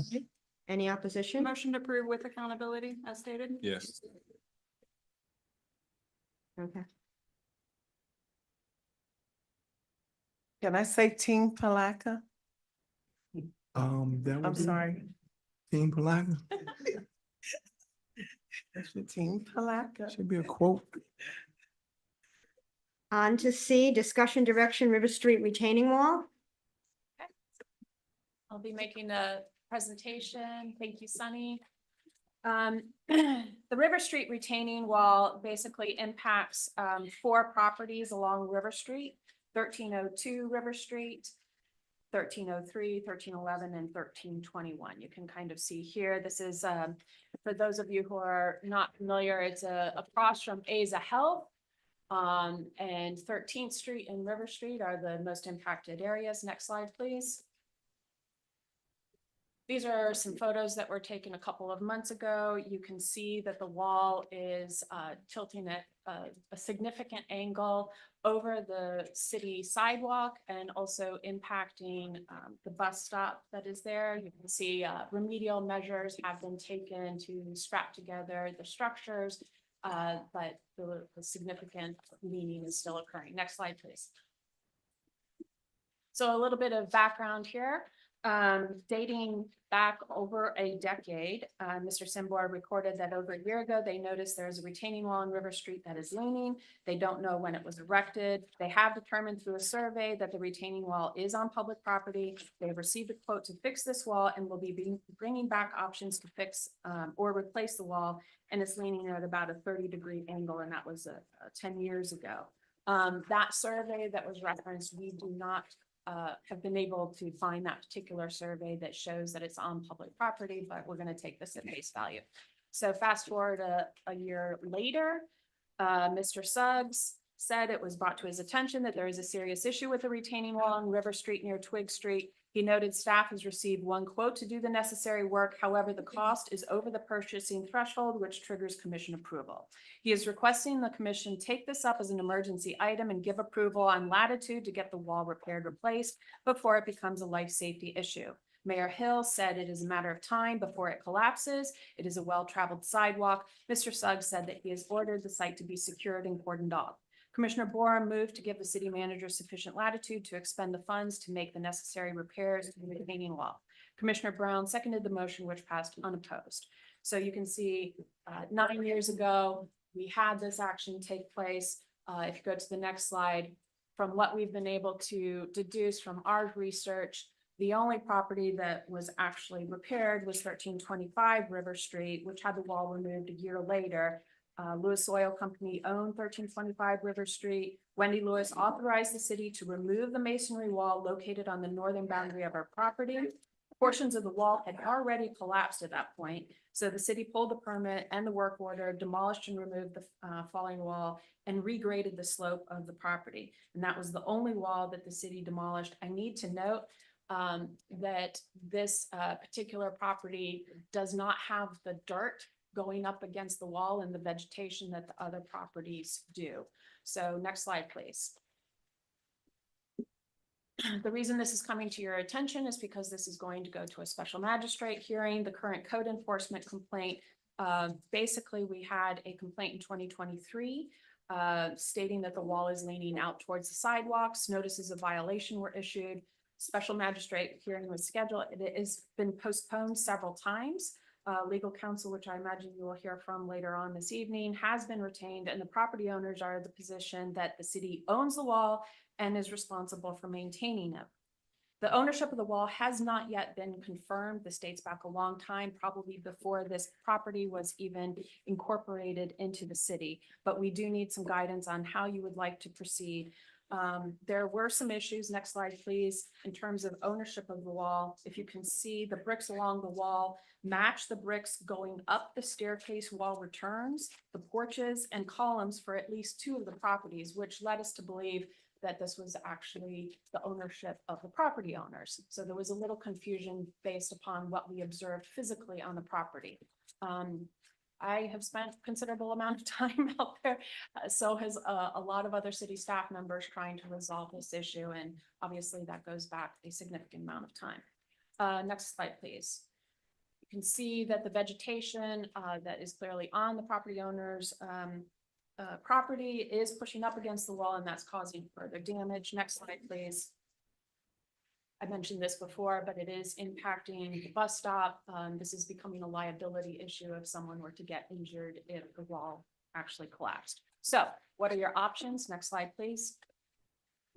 You can establish what is known as a MSBU, a municipal service benefit unit, which provides residents with a funding mechanism to basically repair infrastructure. And if it is approved, there is a statutory process, but if it is approved, the cost would be basically spread out over a 10-year period, and it would be reflected on the property owner's annual property tax bill. Option 2, next slide, is that the city repairs and reconstructs the wall. We take full responsibility, and potential funding sources are better placed, general fund dollars. The city would utilize one of the existing engineers that we have on a continuing service agreement to provide an assessment and estimate. There are going to be potential structural engineering issues because there are houses on the tops of these hills, and if you just remove the wall, they could potentially cause structural damage. So it's not as easy as just taking the wall down and replacing it. Option 3.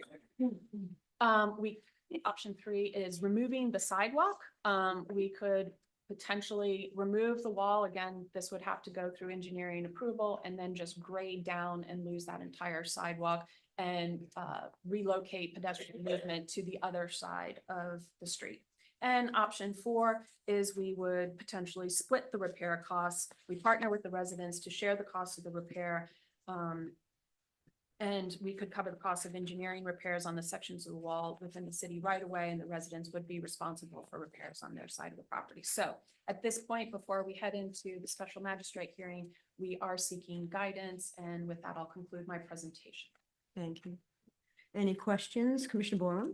Yes, I know even though we voted on that during that time, it came to us as kind of like an emergency deal, and then coming through the former city manager Zimbor, which I won't comment more on it, but the I'm not where the wall is located inside of the sidewalk, and generally sidewalks is that's the debarkation point for it's your DMZ for your owner versus public. And so and there's no documentation that says it's city or there. So generally it's the owners. But we'll I don't think the city should take the full responsibility of it. I mean, we can do what we can to assist or aid, but and like you say, you did your research and it looked like the brick matches the owners. So I don't think the city should take the full responsibility of that. And the way it was brought to the city at the time, I was looking out for the public safety aspect of it. So I just don't want the city to take the whole bill. And how much is it?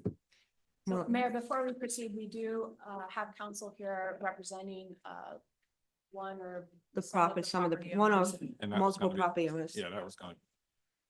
Okay, it's adjusting, somebody's doing this and somebody's doing color. Go ahead, Commissioner Campbell. No, I'll wait to Oh, hear. I was gonna from- ask the gentleman to come up and give his name, Sure. full name And I and can city go or ahead town and of say- residence for the I can record. go ahead and say what my question was gonna be. My question was gonna be, what is the conversation or the dialogue that has happened between the residents and the city, and what are their thought processes? So we have been in dialogue with the residents, and then they did retain counsel. They are of the position that it is the city's responsibility. I only represent one of the owners. I Could you please represent, give us your name? yeah, Jeremiah Mulligan, the Mulligan Law Group, 2801 North Third Street, St. Augustine, Florida. Yeah, I represent 1321 River Street.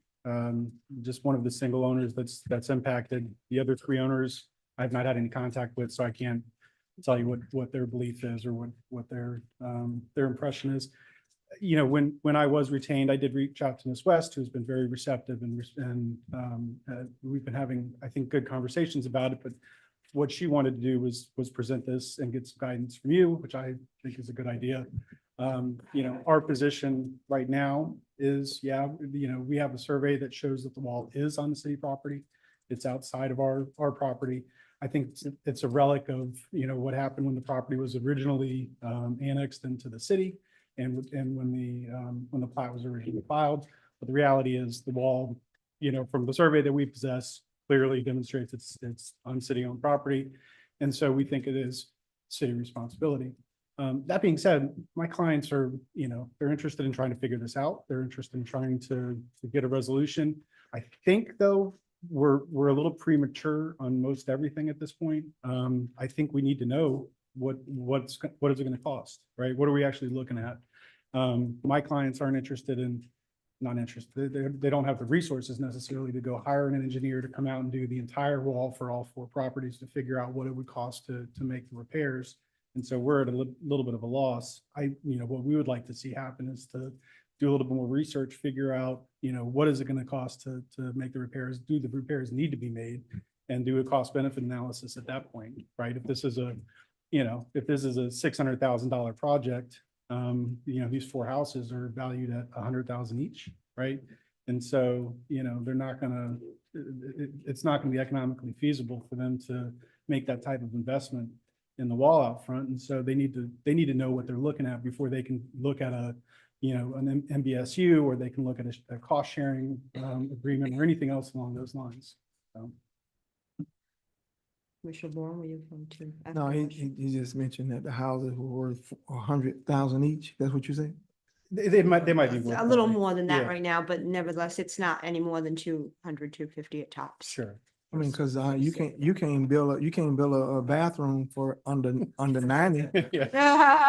That's a whole house, so. I was here at that commission meeting when we were looking at. Yeah, I think it's seriously understated. Yeah.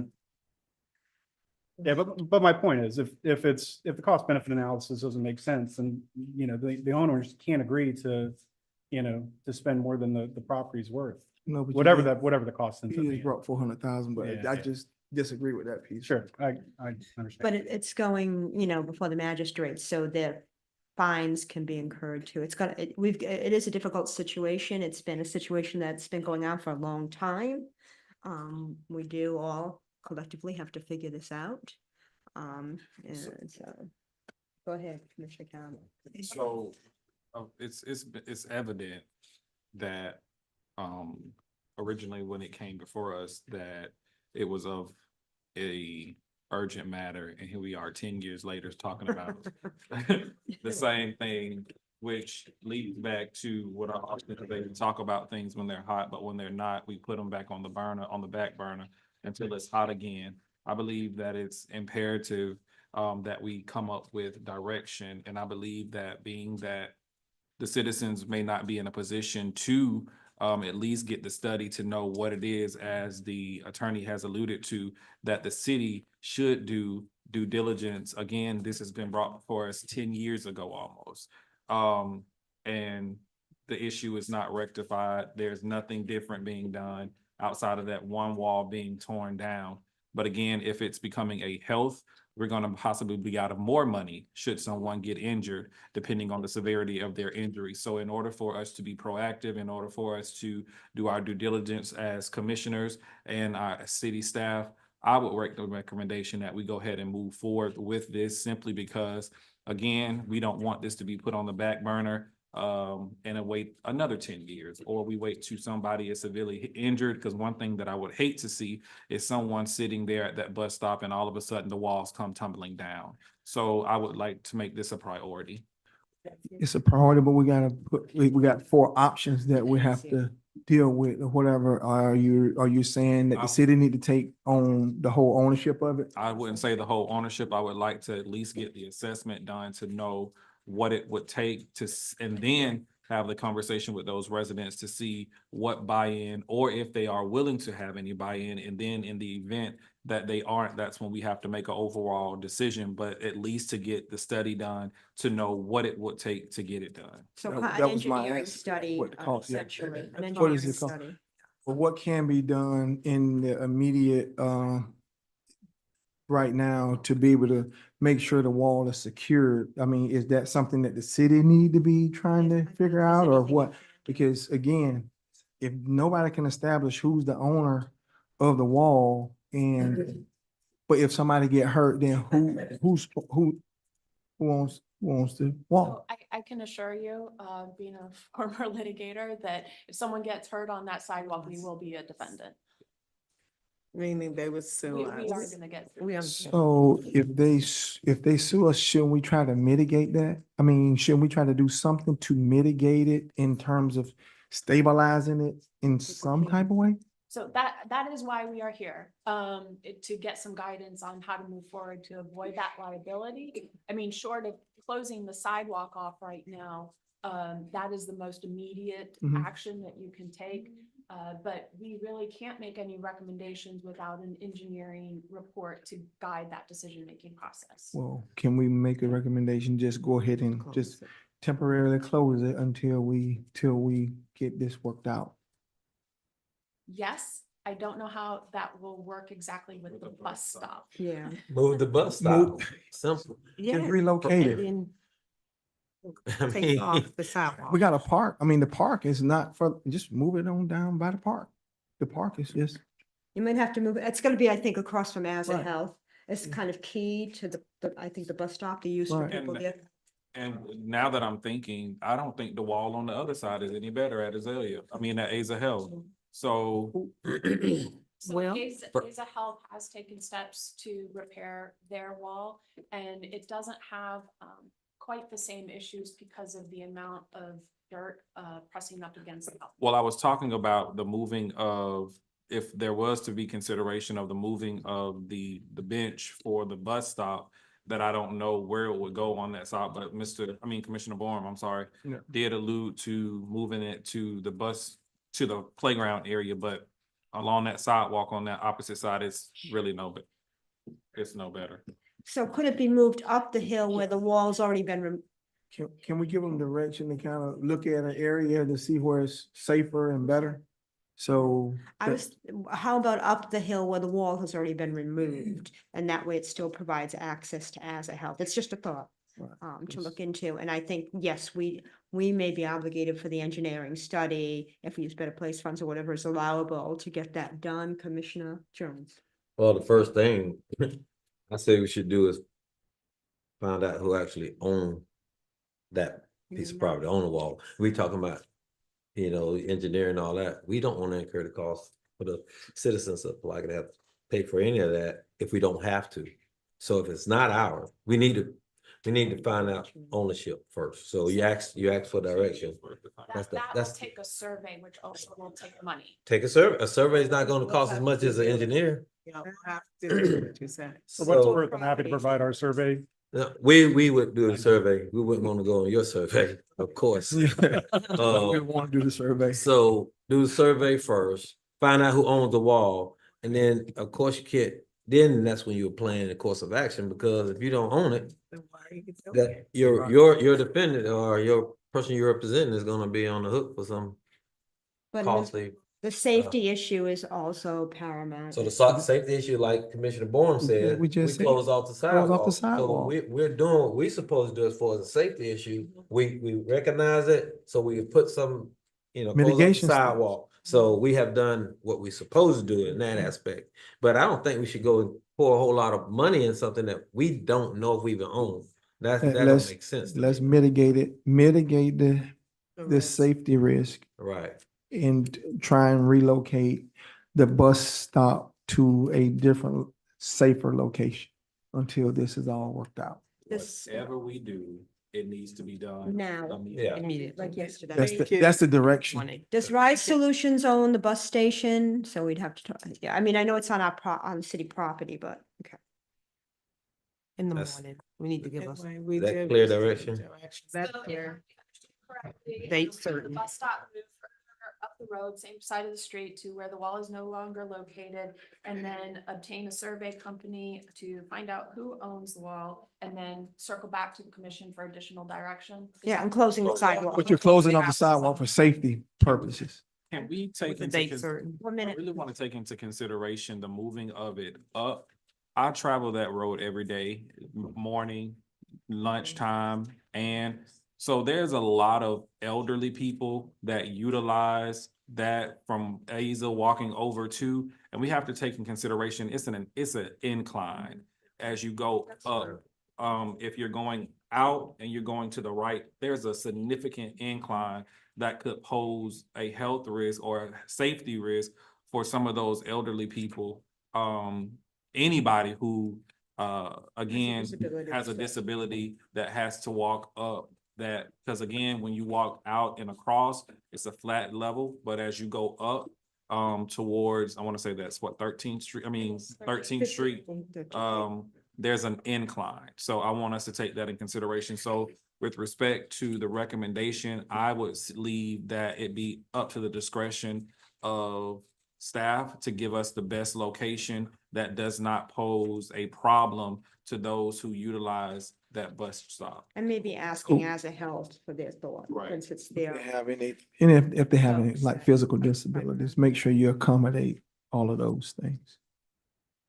The only other item that has to be addressed is that we cancel the general magistrate. Yes, Thank you. thank you. Thank you very much. I appreciate everybody's time. Yes, sir.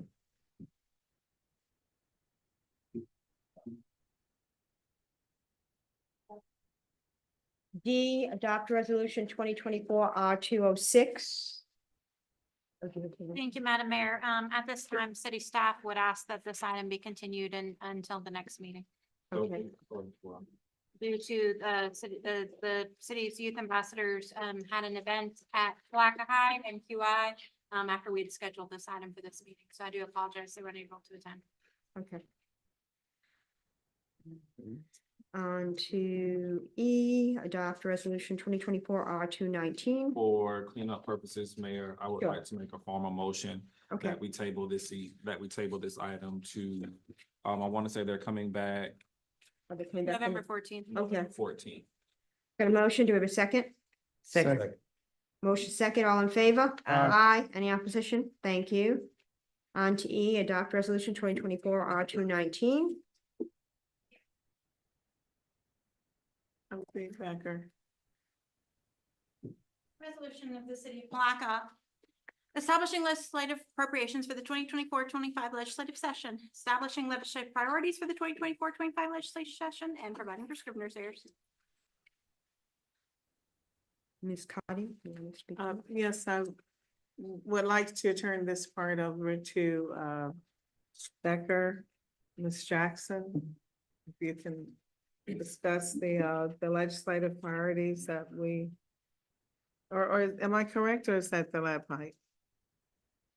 No, I'm You're right, correct, you're okay. right. Yes, please. Probably now. Unmute, please. Miss. I'm sorry. I'm sorry. Thank you so much, and thank you for the opportunity to present. We had done a review of the dollars that you have received. And first of all, once again, congratulations of the hard work that you have put in and your staff has put in. I would just make a couple of general statements as you decide, and you will decide yourself as to what your priorities are. But just a couple of general statements that I do want to make leading into this. Number one, because of the hurricane, we are looking, we may be facing some changes or challenges with funding.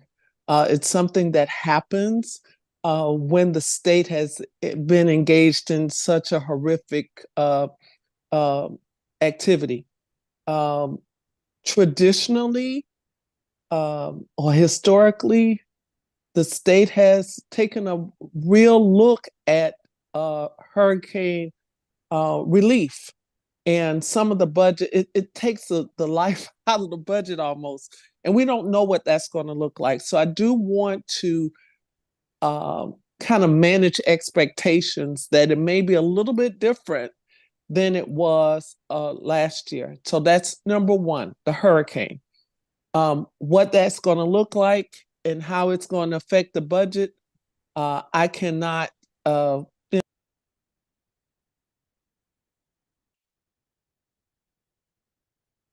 Hopefully she'll come back, shortly. Ms. Shields, we lost Ms. Cash Jackson.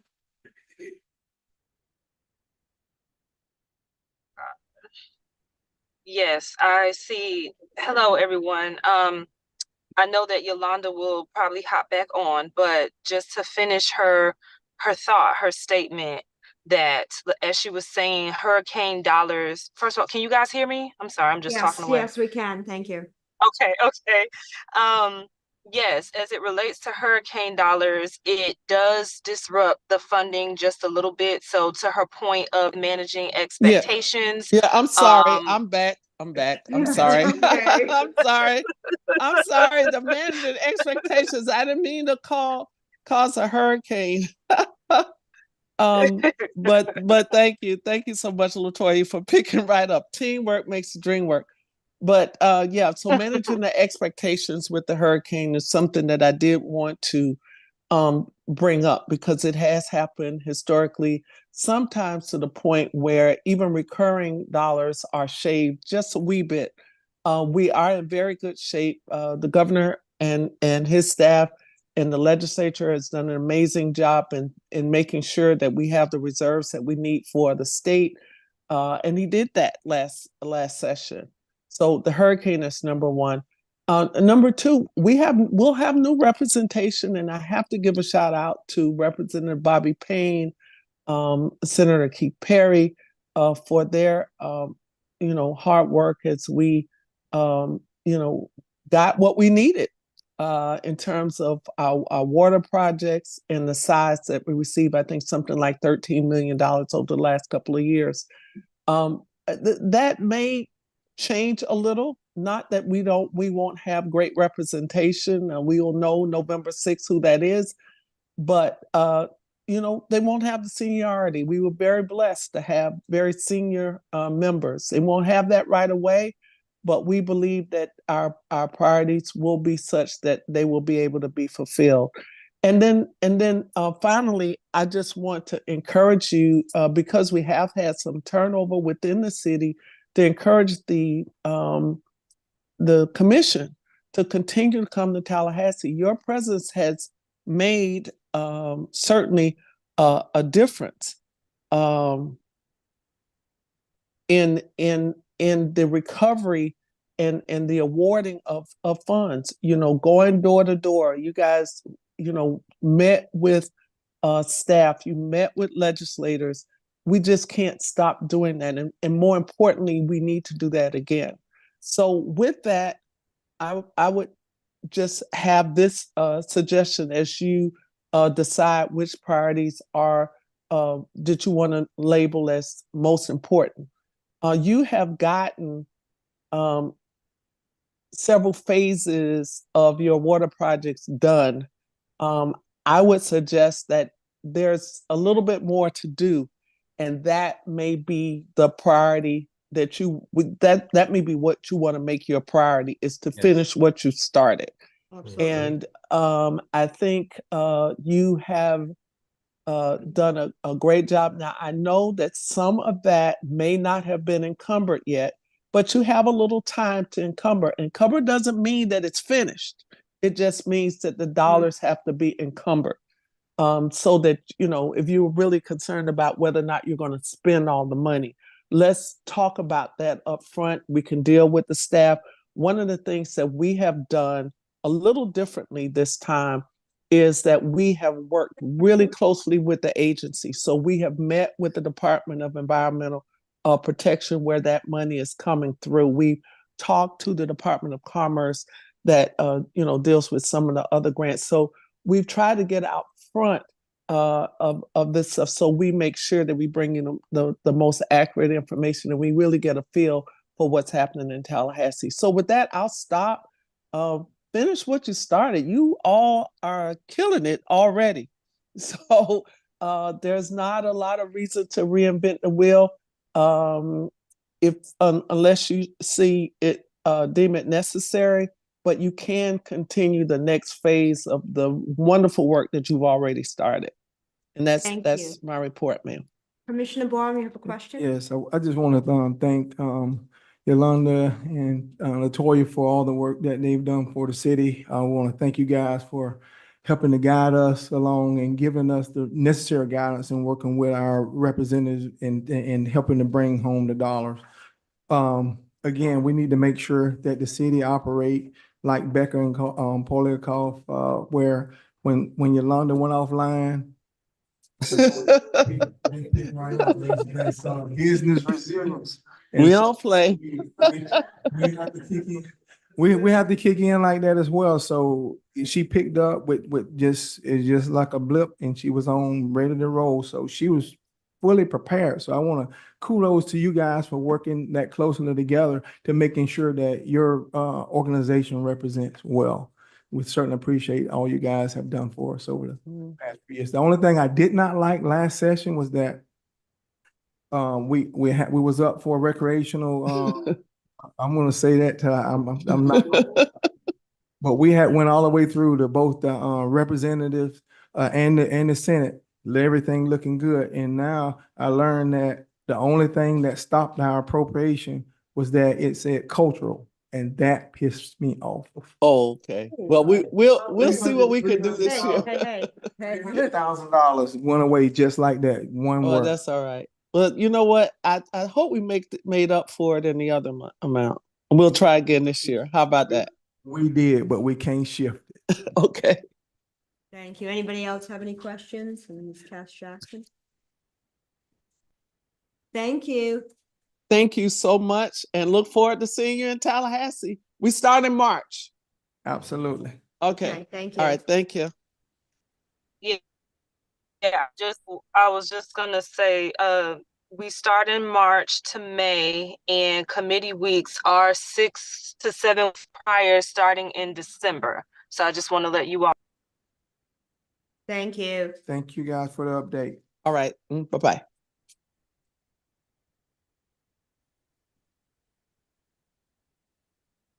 Next is Hank Bryan. Right, and next is, Wait, I'm sorry, go. We haven't had a vote and we need to know if the order is the order that the commission wishes the appropriations to be, as well as the legislative priorities.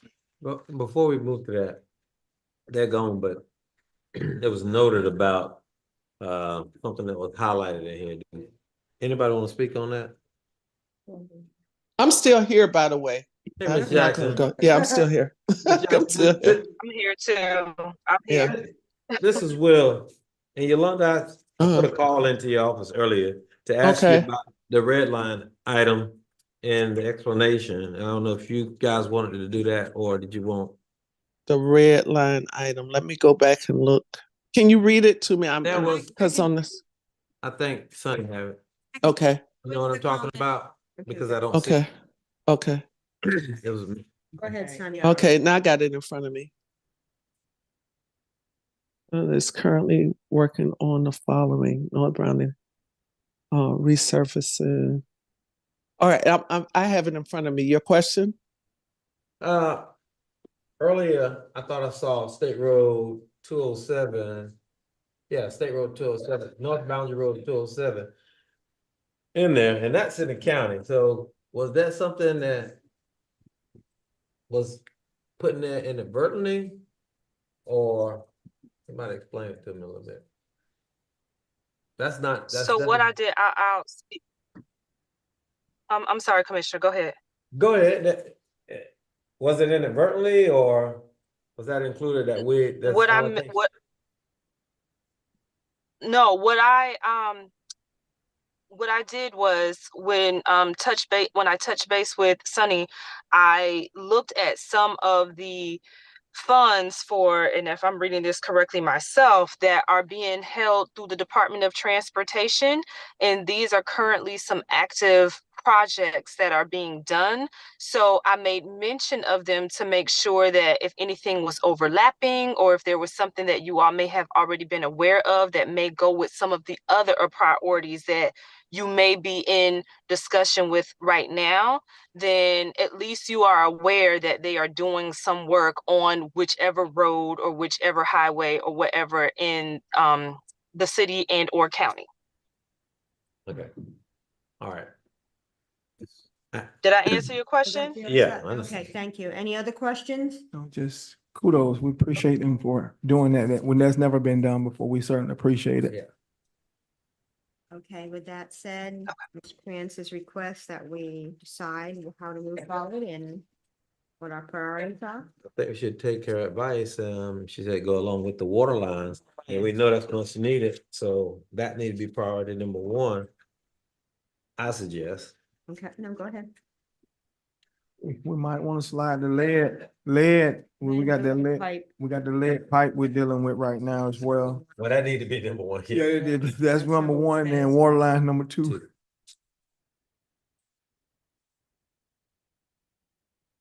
Come up, Mr. Dominguez. We still got. What would be your appropriation request on the lead pipe replacement? Do we know? We wanna get, On the recommendations or information you may have. We would not be able to give a real solid number until we have an understanding of what lines we may have to replace. However, we can give a good Estimate? estimate. That's what we can do. Okay, and that would be It helpful. wouldn't be more than maybe 200,000 or 300,000 at the very most. What, are we saying 300? Yes. At the most. 500. It's That's really three? not gonna be like You're that. here too. 300, we think 300 is more than sufficient? Is that Yes, what you're saying? yes, Let's ma'am. be more than sufficient. We need more. Okay. So we have that, we have the water line, potable water line. How much what- are we doing potable water lines? what- It's not on the resolution It's currently, not but we on can here. add it back and.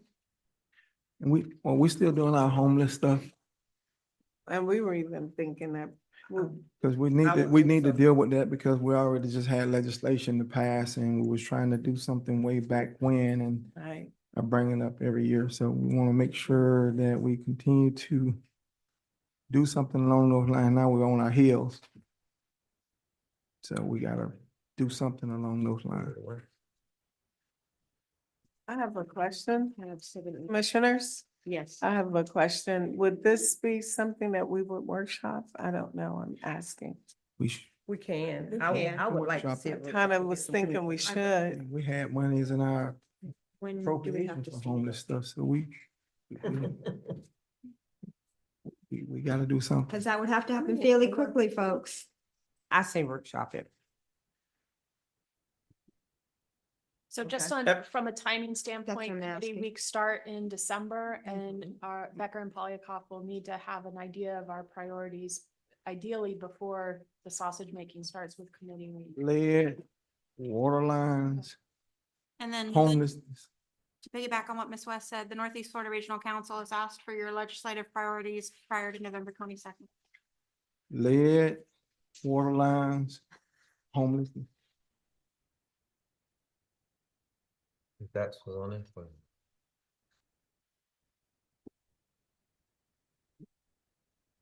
Okay, so if that's the priorities. You know, we got to have it in by November what? 22nd? November 22nd. November 22nd.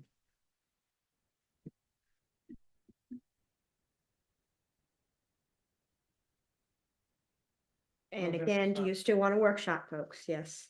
No? You don't have to. Okay.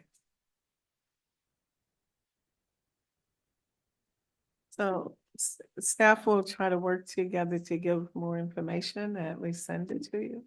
That would be great. Thank you. Is that okay? Yeah.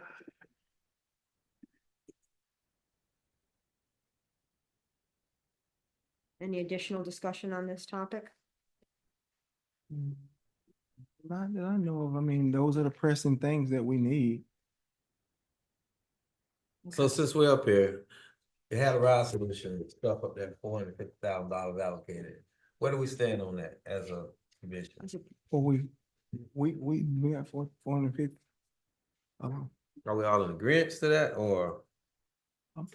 Because it's up there, wait till a workshop, I but think it was, yeah. it's something to discuss right now, because we're not gonna be able to discuss it prior to the workshop. Is it that much of a top priority? Did we, It's a priority, definitely. I say the top priority. did we ever, deal with our, areas where the people were underserved?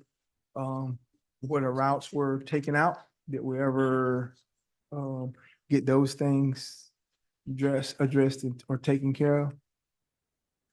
Cause to the commissioner's point, if they're not gonna serve, you know, people hate when I say this, if they're not gonna serve the north side of town, why are we gonna give them that kind of money?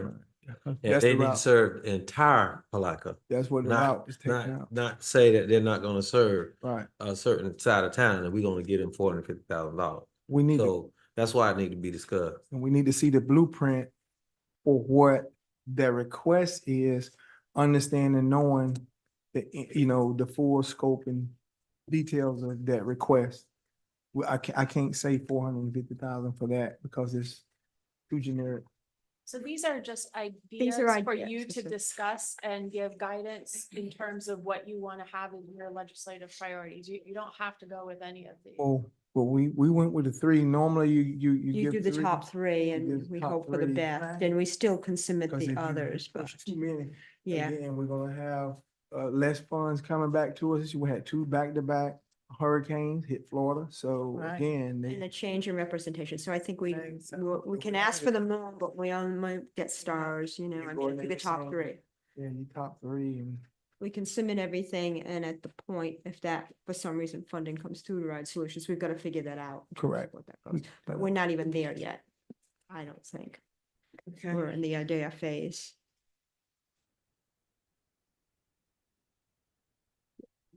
throw the senior and, look, put that in there too. Just put number 4, just put that in there for the senior up there.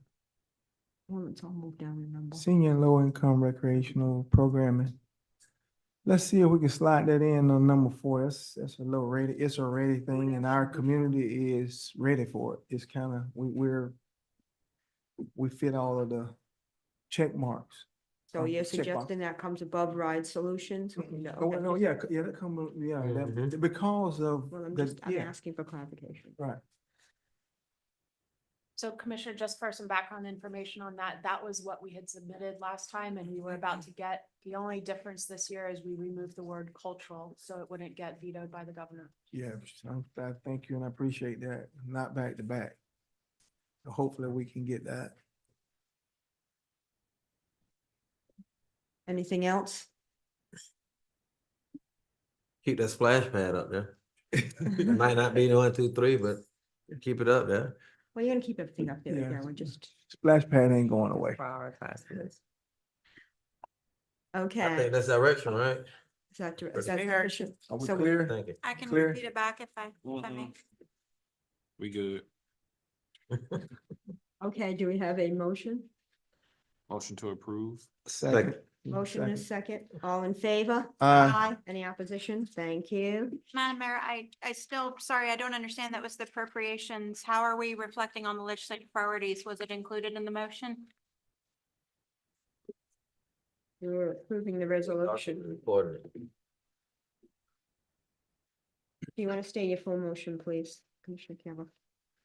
That we move forward with the recommendations that have come with regards to the order that Commissioner Borum and the appropriations as they have been listed as well. Second. Well, was it, okay. Do you have that, Ms. Krantz? Oh. Kind of. Are we- Okay, motion is second, all in favor? Aye. Okay, thank you. Yeah, position. Our next item is Hank Bryan Park. I want to give you an update. Restroom, go ahead, Ms. Krantz. Hello again. So I've been told that the city, it's been working with the restrooms at the Hank Bryan Park. We have like a few months trying to decide on which restrooms we can use in that park. So if you can please put the PowerPoint, I'm sorry. So I just contact the county, especially Donita, the project manager from the county. So she has been so helpful with us. She has made some drawings for us to have like an idea where we're going to have. So I know the last commission meeting, you weren't like favorable with where you were presenting it here. So I have a few more options to you, so that way we can just decide on what to have in the park. So this was option number 1 in here. This is the same one that you saw in the last meeting. This is a single unisex handicap bathroom. We have the bathroom on the left and the right, we have the storage. This is what it's going to look on the side elevation. So we send this out to bid. Next, please. We send this out to bid. We received like 4 bids. You see, like it's like a different amount of money in each one. So we were about to decide on the 73,000 with ER router, remember? So based on that, we did some new options. Next, please. So option 2, it's like the same as option 1. It's like the same square footage, but we have like 2 bathrooms now. On the left side, we're going to have a handicap bathroom. And on the left side, where it was the storage, we have like a small bathroom and also a little storage in the back. So both bathrooms are going to be unisex because only the bathroom in the left side is going to be ADA. That's why. So both of them need to be like unisex. That's why. So this is both of the 3 options are going to look the same on the side elevations. And then I'm going to show you some real pictures of what it's going to look like. So based on go back, please. Based on what the bid was on the first option, I just did some estimation cost for this option in here. So I just estimate it's going to be 90,000 to 110,000, but we need to wait on the bids and what's going on with that. And next option is option number 3. Option number three, it's a bigger restroom. So we have the left one, we have the males or females, whatever you want to put on the left side. On the right side, we have the male or females. They're going to be ADA, both of them. And in the middle, we're going to have a storage. We have the front elevation and also the side elevation. If you go to the next picture, please. I just took those pictures from the internet, but this is really what it's going to look like. This is going to be concrete.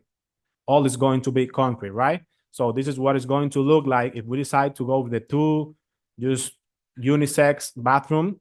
We're going to have two doors in the front. So this is what it's going to look like on the left. Also, in every options, we need to have water fountains because to meet the ADA requirements, we need to have water fountains on the front. So it's going to look something like this. So we're just asking for your guidance, whatever opinion you have on this. If you think we need to change something, do something else, whatever to get that work, how do you like it to be? Whatever. I don't know. Commissioner Campbell, Mhm. any thoughts? I'm just going to. Oh, no, ma'am. I'm Okay, good Commissioner for now. Jones? Yes, I like those compared to the ones you showed us. We were showed the last time. Right. Okay. We definitely like those. And while we're on bathrooms, Commission, we need bathrooms at the riverfront part. That's on the area close to the bridge. Had an event down here and we got to realize that we don't have the river center no more. We have to invest in bathrooms down there. So maybe those grants that you were getting for those other parks, we need to look into that. I don't know. Is that in favor of the commission or no? For sure. No, but I mean, we're planning on having ongoing events down there. We're Yeah, gonna we need have to do folks that. to be able to use the bathroom. they had two events down there this weekend and people was running across the street trying to go to the hotel and it just was, Is that what we got the mobile bathroom for? that's Mr. Cutright. Mobile bathroom was not mobile. As a. Yeah, they. Huh? It did what? Please come up, Mr. Cutright. I think we've had a big hiccup with that. How was No how much was the bathroom. mobile bathroom? Let him, everyone. Well, right now the storm took a hit to the mobile bathroom. I submitted some pictures after Hurricane Milton. The storm blew the doors out. We're getting them to repair it, but also the mobile part of the mobile bathroom is not as mobile as y'all think it is. Joe can kind of speak better on it, but it takes a lot to mount it, get it up, move it, and then mount it again. So it's not as simple to just move it just every event. It can be moved and staged for a period of time and then move again, but just moving it back and forth for events is not cost efficient. For the bathroom, for that mobile bathroom that we picked out during the time. So where is, I know, I understand the hurricane did damage. Where is it now? Is it at Jenkins? It's behind Jenkins, yes. Can it be, once the doors are repaired, can it be parked at the riverfront park and just kind of left there for the time being? Yeah, until Yeah.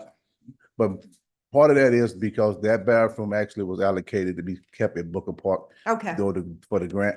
okay. We've been Okay, I utilizing get it that. for flag football and youth events, but it can be now. This is. is there anything preventing it from being temporarily housed? No, it's nothing that can, if that's the guidance from the commissioner, we can actually get the doors fixed and then have it down there on a more long-term solution. I just hate the fact that we have degraded our community to have to get a mobile bathroom when we had a perfectly good one.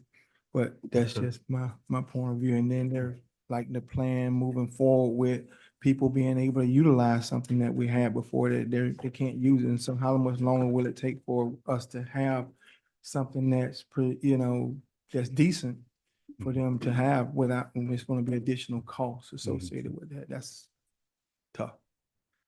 Well, the mobile bathroom, we actually reached out to the company to see if it was under warranty, but also Joe has gave us quotes to get the doors fixed, so we can have that up and running and back mounted wherever you wanted to mount it in probably a week or two. Okay. Thank you. Back to Hank Bryant Park restroom. Any thoughts specific on that? Oh, I mean, I like the 90 to 110. That's a really a really good Option setup two? there. Yeah. Okay. Option two, it looked Yes. representative. Mhm. And like I was telling the, attorney before, he had the four houses up there. A bathroom costs you 110. See? So, Yes. yeah. Thank you. Good. You're welcome. Anybody else have any thoughts?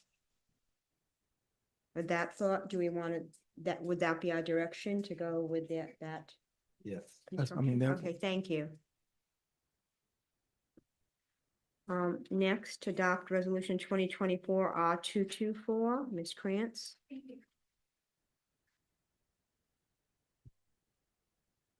Resolution of the City Commission of the City of Black accepting the initial service line replacement plan and authorizing the execution of a contract with Water Sensible Solutions and providing for Scrivener's errors and providing for an effective date. Thank you.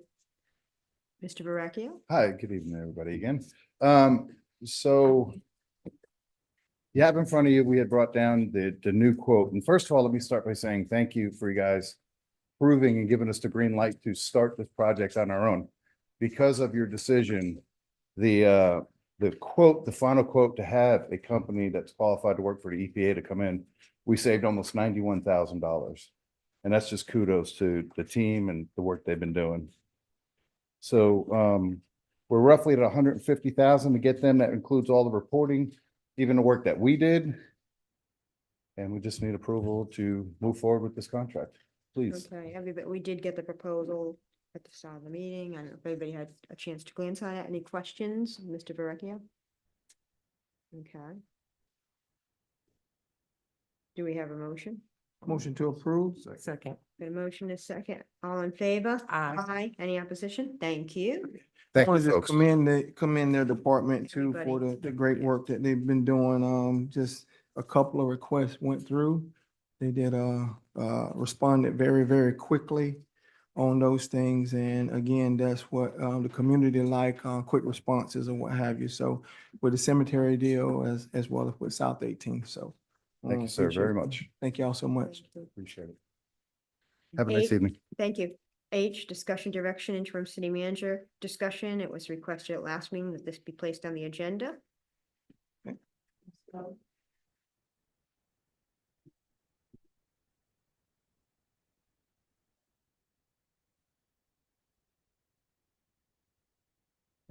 Mayor Commissioners, as stated, this was requested to be placed on the agenda for this meeting, on how to proceed with the, interim managers, interim city manager position. Y'all wanted to clarify some key points, for the permanent city manager is being held while the, search for the permanent city manager is being held. So during that meeting, recommendations have been made to have discussions about appointing the former Mayor Terrell Hill as interim city manager, which would allow Ms. Carty to return to the full-time position of finance director. And another point of discussion identified was whether the city manager could work as interim and apply for the permanent city manager position simultaneously.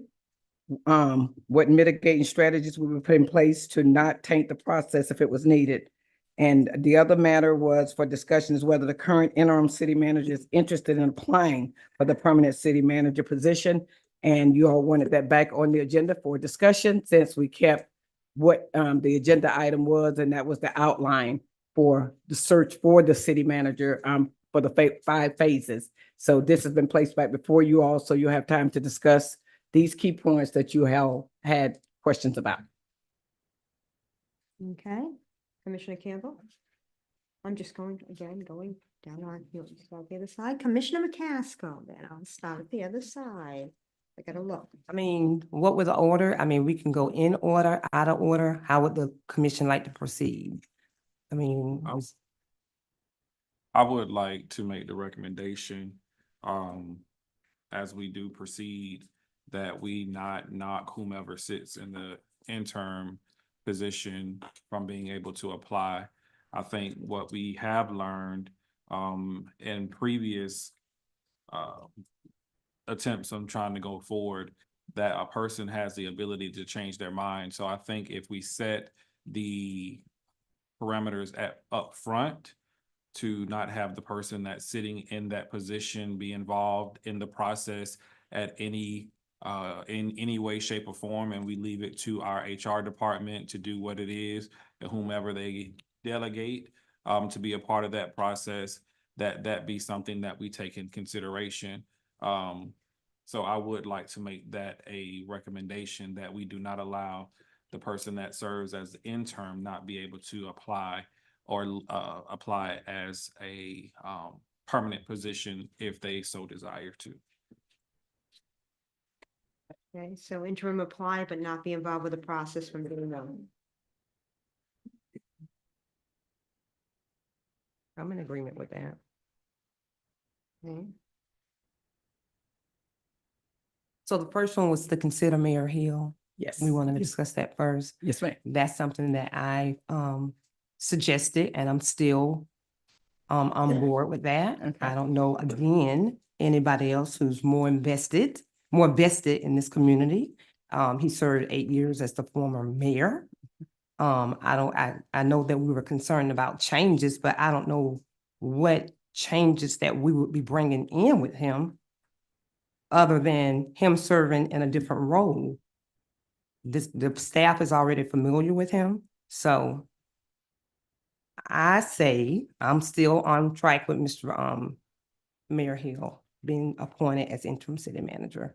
And Ms. Carter is doing a good job in both roles, but I feel that she'll do a better job in the job that she applied for, in the role that she initially applied for. Our budget we have had a balanced budget under your leadership, under her leadership, clean audits. I think she did a fantastic job in her role as a finance director.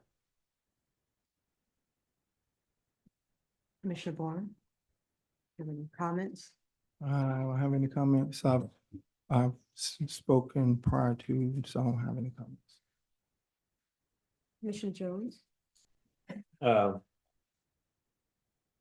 mine is the process, but since we're talking about, I was the first one that said that Commissioner Hill would be a good person that could stabilize the climate and what we have right now. That was my suggestion the night that we was city manager-less.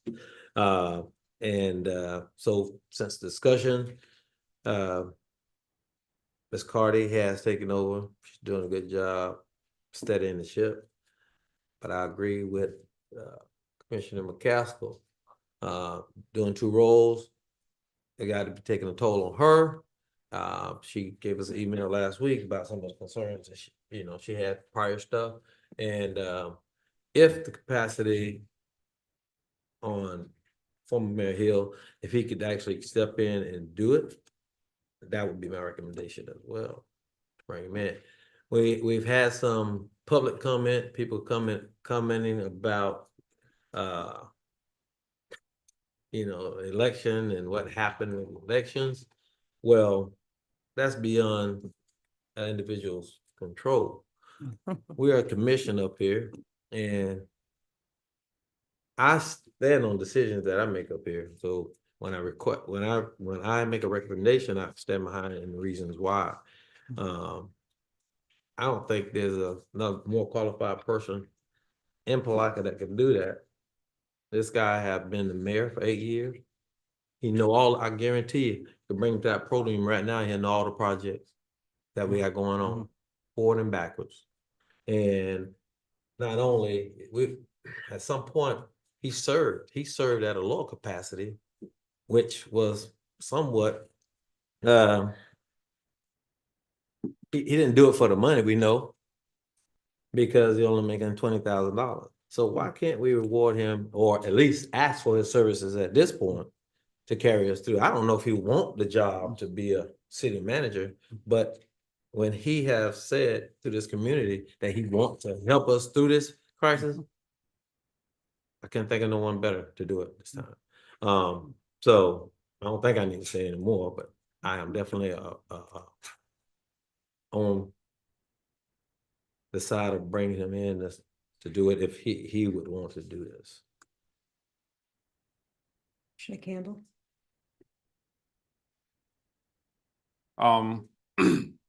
As I stated previously, and our meetings. I am not opposed to the recommendation. However, I think I even spoke to the fact that former Mayor Hill was not here for us to ask any questions that could be asked of him if this was a consideration.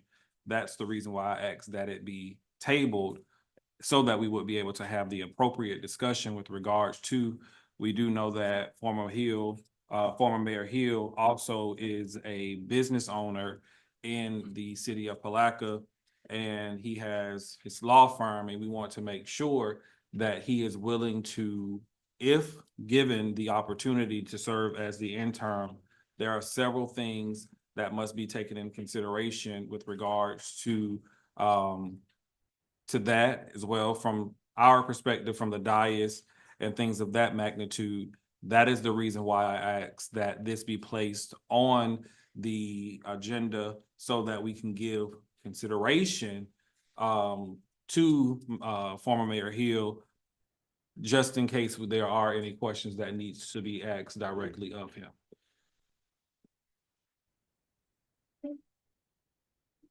Well, he is in the room tonight, and if we have any questions, we can invite him to the podium. Yes, and we also have public We, comment. we haven't heard from you, man. I mean, it's only fair.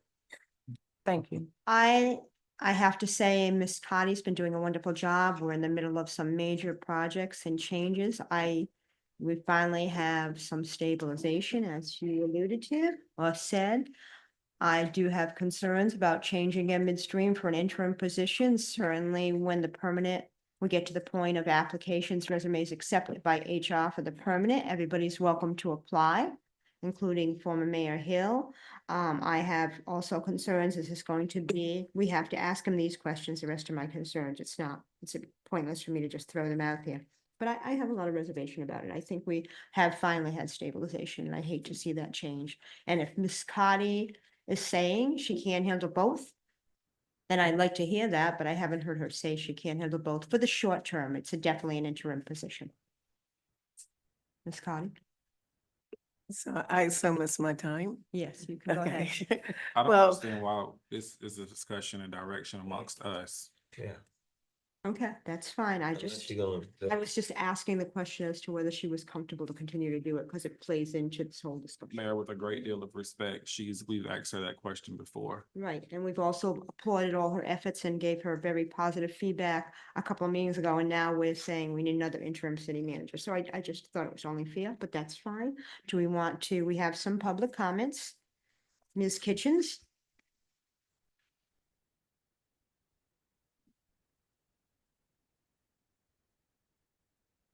Allegra Kitchens, 1027 South 12th Street, Palatka, Florida.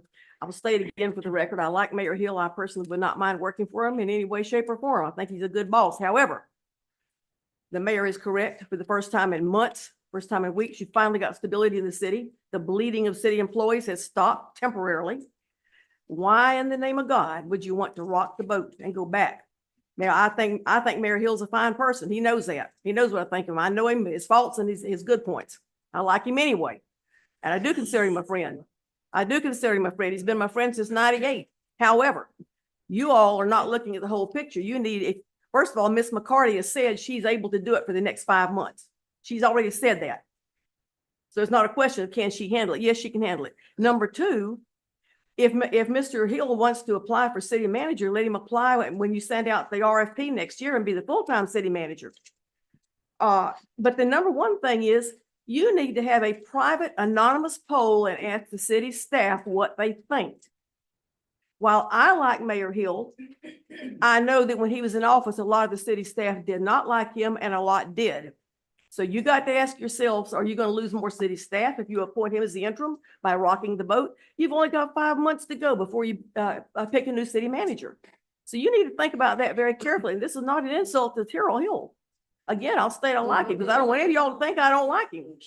But that's not the point. The point is you've got a good interim city manager that's doing well and everything's running well. And it's going well. It's not broken. Let's fix it right away. Why? Don't do it. Ms. Daniel, please give your name and your city or town of residence. Okay, my name is Patricia Daniel, and thank you, Madam President, Madam Mayor and Commissioner and staff. As I like to say, I am the owner of the properties at 1305 in Eagle Street. I'm a community advocate. My concern is that, like she said, it doesn't make sense rocking the boat. If things are going good, why are you looking for something? That's what I can't understand. When things are going good, and Mrs. Carty, she is, from my understanding, I did get with her a day ago, and she gave me an interview of all the work that she's done in that. And this is how you pay her back, by slapping her in the face. She's giving you something that you never had before. If I remember, you didn't have offices. You did your work in cars or wherever you could do it at. She showed me some beautiful things she put there for you guys. And I can't believe that you really just say, well, okay, she don't want to do this, and you're saying what she don't want. You won't let her now even speak for herself. So it's out of favoritism is what the citizens see. You don't realize it. It's common sense tell you when things are going good, why would you rock the boat? Unless you got favoritism in your mind and it doesn't matter what she's done to you. It doesn't matter that she's gave you a nice office. You got a place where your citizens can come and enjoy meeting with you guys in your office. That's important. Leadership is very important. And we need to start learning to respect leadership and stop abusing it. Abusing don't do nothing but cause you to talk to people ugly. You say wrong things. You know, use some love. Step back. If Mr. Hill wants to run, let him apply like anybody else apply. But don't put words in Mrs. Carter's mouth about what she wants and what she don't want. That's what I'm hearing and your citizen hearing it.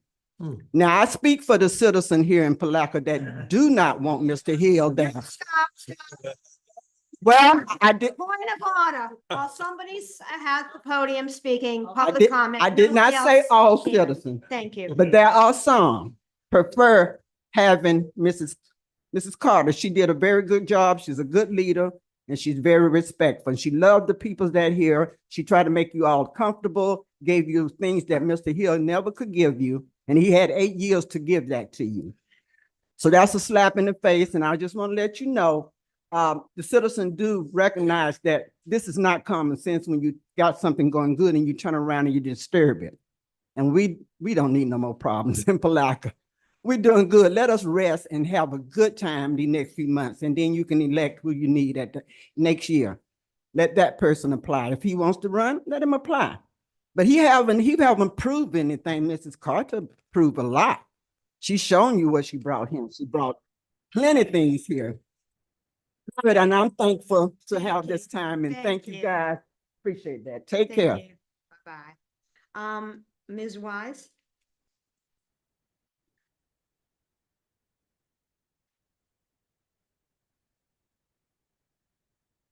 My name is Audrey Wise. I reside at 1610 Edgemore Street here in Palatka. When we went to the polls and placed our votes for this commission, we knew that you would take our best interests at heart. And I think you earnestly are doing that. I'm just somewhat confused about the process and the comments, and I'm not even going to address the comments because that's personal. If that's your personal opinion, that's fine. But my statement is the good of the order. We're in a turmoil situation, we were as a town, and we're trying to get our standings. That's what this is. It is not a slap in anybody's face. You guys are trying to figure it out and give us the best that we can get. And I appreciate that. But for me as a citizen, or even someone that's employed, I've never heard an employee saying who gets hired. I've never heard that before, but maybe that works here in Palatka. But I'm saying this, I trust your judgment. Trust me if I did not would speak on it. And yes, she is doing a yeoman's job, and I'm not saying she's not going to be able to do it. This is a conversation of trying to see what is the best avenue for all of us. I trust your judgment. but I also trust the dedication that former Mayor Hill has for this community. I don't understand anyone in questioning that, and it doesn't matter what your motives are. I've seen this man all over this town, and I'm new, and he's all over the town. Not saying anybody else isn't. I'm just saying what he is. I feel as though we need to look at what belongs to us and invest it in this community. No camps, just what's the best for this town. And I think you're trying to do that. And I'm willing as a citizen to give you that authority and that room to do it without all this negativity. Let's come as one. We just had Unity Day. I know we got rained out, but the thought of Unity Day, come on, y'all. Let's get this thing right. I trust your judgment. There is turmoil, there is movement, and it's uneasy and it's scary. I get it. But we gave you a job. I'm gonna let you do your job, and I'm trusting you in your job. Forget the camps. It's not about a camp. It's about one. Thank you.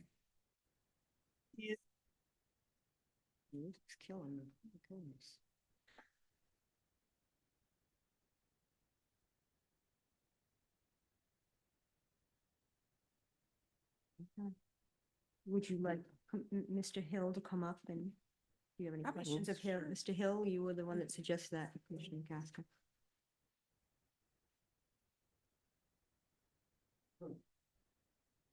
The commissions, the mayor. I stand before you and I'll give a brief comment before I get through. It's amazing how people can say certain things about me and never have a conversation with me. But what I will say is this, Mary Lawson Brown has said continuously, we're better together. If you listen and you look, when I came in office in 2015, that January, we had enough money to sustain us for 2.1 months, $1.2 million in a $10 million general fund. The day I left, it was over 13 million there. So it's real simple as to what was in place. There was no recreation. The streets were in disrepair. There were 25.1 lineal miles of water lines that were repaired. Those were done with a very modest budget during the time that we were called the only dying city in the state of Florida because we had more people moving out or dying than we did being born or moving in. My record speaks for itself. I tell people all the time, show me the money and you'll see where it is. Your general fund budget right now is strong. That $35 million budget that we walked into is now $75 million. Palatka is now considered to be, and I think, Mayor, you got the award for that when you walked in the office. From 2016 to 2023, we were named the fastest growing city economically in Northeast Florida. We jumped over 100 points after being called a dying city. So our ranking has changed tremendously. We've got the Citizenship Award, which is the highest award that any city can get from the Florida League of Cities. We've been honored with Catalyst grants. We've sat on various boards. I've been the president of the Florida League of Mayors, which is the largest organization of mayors in the state of Florida.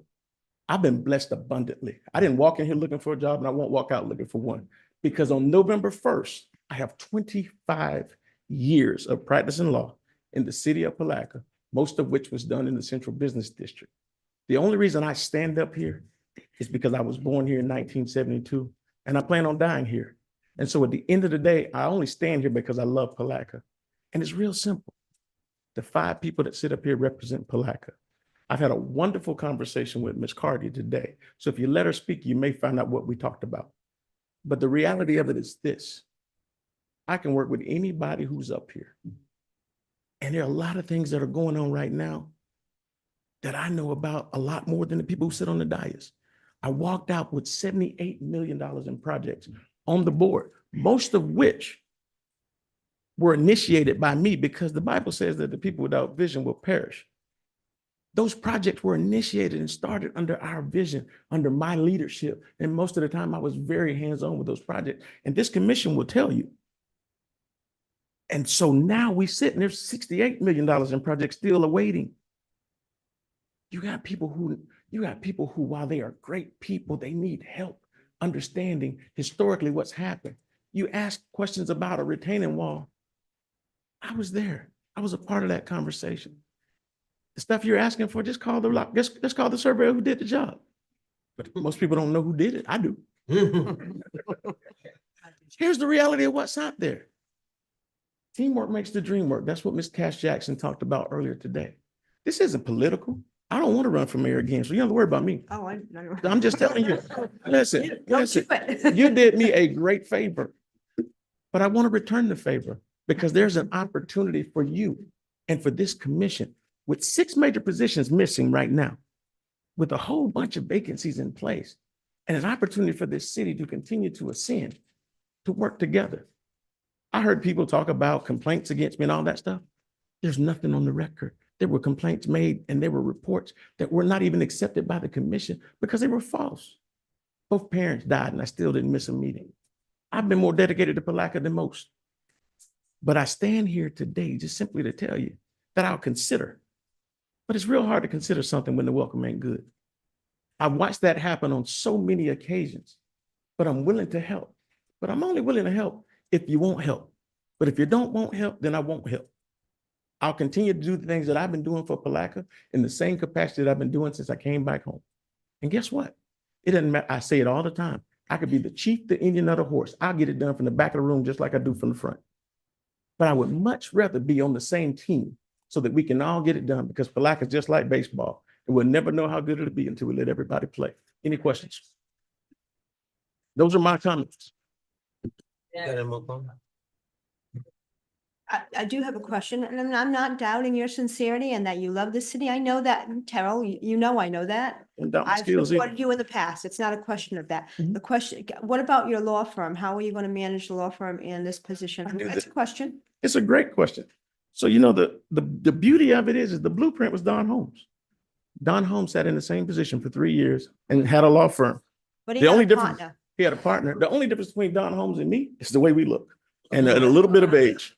So the reality of it is this. You don't really know the inner workings of my firm. Of course I don't. So you can't say that I don't have anything. I got a tremendous support group as it relates to what we do in place. And so you can have partnership PAs in the same way that you do other things. My law firm didn't stop me from being mayor. My law firm wouldn't stop me from doing the things that I need to do for you. My priority would be to the city of Palatka if I was to step into this position because it's a full-time position. That, You know, that I was the treated- essence of my question. I treated the part-time position as a full-time, so I handled it the same way. Anybody else have obviously any questions? I don't have a problem with, considering Mayor Hill. My only issue is right now, we have a lot of investigations going on right now. And that's my only pause in terms of, saying bring anybody new in and we need to do a clean audit from the last city manager to now. I agree. So I don't have a problem with bringing or considering. My only issue is we keep adding on to what we currently are still discovering new things every day, and it's making the city look bad every time. We're not on, we need to just be on the same page for whatever reason. The investigation is going on. When the investigation is over, strongly consider, but at this point in time, in terms of just bringing somebody new to the table to potentially, you don't know what the investigation is all, in terms of everything that's coming with the investigation. But again, I don't have a problem with, considering. May I respond, Commissioner? Go ahead. Well, Madam Mayor, Yeah. I get it. So Yes, please, go ahead. as it relates to your investigations that are here, I've kind of sat back and watched those because I've been present in a lot of the meetings, and those that I'm not present at, I watch them online. Your investigation is not being done by staff. Your investigation has been done by outside law firms. My first suggestion to this commission would be to do an operational audit, and to do an operational audit for a scope of years from 3 to 5 years so that you can figure out exactly where you are as it relates to certain projects that were in place, as well as certain potential conflicts of interest that exist. The reality of bringing a new body in here no differently than bringing a new project manager as it relates to your operational audits, it doesn't change because the work is being done by an outside entity. What's happening internally is only that your staff provides what information they request. And so I don't think that a shifting of the guards changes anything. I think more than anything, by bringing on an additional body, what you end up with is the ability for people to work collaboratively. And based on the conversation that I've had thus far, I'm encouraged that there's an opportunity not to slap Ms. Carty in the face, but to give her some additional help so that Team Palatka can gain another member who can take some of the weight off. I mean, and that's basically what I've been asking for the last several meetings as it relates to when we had the changing of the guards, we need to do the audit. I've also asked for the last 3 years of transactions as well as the conflicts of interest and things of that nature. And so those things were put in place by former city manager, Mr. Bell, when that was asked for. And I think he implemented that. And I think August 1 was when they needed to supply all of the conflicts of interest. So those were my issues, and that's all I had. But your conflicts, again, an operational audit is going to deal with some of those aspects that you're not going to get from conflict. And it's going to be a separate entity from your auditing firm that you have. So HCT wouldn't necessarily be the entity that does that. And I think what you'll find is that by having Ms. Carty with her vast experience as it relates to auditing and accounting, as well as HCT in place, and then having that third entity come in and actually do your operational audit, you'll gain more answers. And now that you've got a new project management team being assembled, they can come in with a clean slate and they'll know where they are financially as it relates to certain projects and where they aren't. One of the things that's been, I think, extremely unfair is to have a new finance director come in and not have those audits in place when she walks into the door, because now she has to play catch up to where she's at on certain pieces that are there. And then she's got to also do cleanup. I mean, that's what we asked for when we had our last audit, our current 24-25 audit, when HCT reported out, that's the exact thing that I asked for the last 3 years of audit. But they're not going to they do state audits. They're not going to do that operational audit, which is a little different. That's different. What they're doing is financial audits. Right. It's a And they do different have a process. component, operational component, but what It's you're a asking different for is to process. have something distinct and separate that would go down and attack just operation. Well, that was the request from when Yes. we, because you and I and Yes, and. the and Mr. auditor. Hart, we met and we talked We about that. And did. so that's what I had asked for Right. specifically in that meeting. Exactly. And you're correct that for the new year audit that is coming up, that request is in fact made. And he said he would issue a separate rate for that service. You're correct. It is to come to the commission, correct? Yes. Thank This is to the commission. Ms. Carty, I want to apologize in this form because I did not want to make it appear as if I was not giving you the opportunity to speak. The discussion was for us amongst ourselves. So I posed the question. Right. But if the mayor and the commission so do it, I support you in speaking. But at that moment, I wanted us to be able to engage in dialogue that would get us to this point. But again, I want to apologize if it appeared that I was not allowing you to speak. It never appeared that way. And I'm able to speak whenever it's time for me to speak. I think it was appropriate that Mr.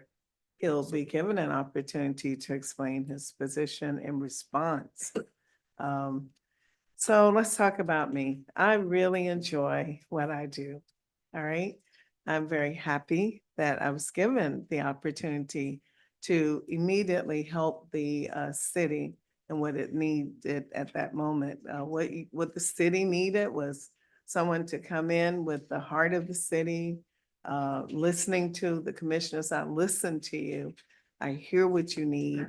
And the department heads, they can tell you that in our meetings, we talk specifically about, well, what are they asking for? What do they need? And that's one of the reasons why you were able to see so many changes being done, because we were listening. So I enjoy, I know that I have the capacity to be in a hybrid position because I've done it before. So it's not anything new for me to handle both the finance director and the interim city manager position. Now I'm gonna be real honest and candid. Yes, I can do the hybrid position until we follow the guidance that Human Resources have developed. And we follow that and the city itself comes up with a permanent city manager. The answer to that is yes, I can do it. Now, there's something to be considered. What is to be considered, and I'm being honest and transparent if it's okay with everyone. Absolutely. Okay. What needs to be considered is, let's look at finance department for a moment. Right now, finance department have, in a sense, like 2 vacancies. However, 1 vacancy was filled and, that individual is proceeding, the new individual, she's doing quite well. But we do have vacancy in the finance department. And what that means is I need to give finance a little bit more attention than what I have been giving. If this city is in a position where we have myself and someone else that have the capacity to be the interim, that is a decision that the commissioners need to make. I am here to serve. Okay, that's it. I don't have anything else going on. I just enjoy what I do. I'm here to serve. So therefore, if we can have, Mr. Hill and I met, we had a great meeting. We both think alike, we believe alike. We're committed to the growth and development of the city of Palatka. I don't have a problem at all with being finance director full-time. And if he's available to do the interim, fine. The next part of the puzzle, though, is how will he and I work together? We're both strong people. I mean, we can be territorial, but this is not the moment for that. Hello. This is the moment to work together for the good of the city.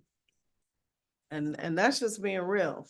So it don't even matter what the commissioner decide. Guess what? Tomorrow morning, I'll work up at 6:45. I'll be outside. Okay, because that's my thing. And I'll come in and I'll work the best I can and then I'll go home. So I want to say from my heart to each commissioner that I truly appreciate the fact that you trust me not to allow me to do both positions. And I love it. However, if there's a possibility for us to do what I'm doing even better, why not? And I'm not going nowhere. I'm still here. Guess what? When if he need me for something, cause boom, boom, boom, it ain't no big deal. But I mean, Team Palatka, where y'all at? Where Team Palatka at?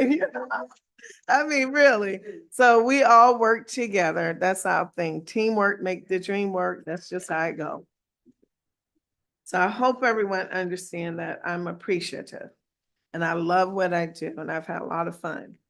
And every day I come to work, I'm gonna have fun. So whatever you want to do, commissioners, I support you and I'm gonna do it and I'm gonna do it the best I know how. And that's it. Well, and I'd like to hear from former Mayor Hill of just some of the things that were said.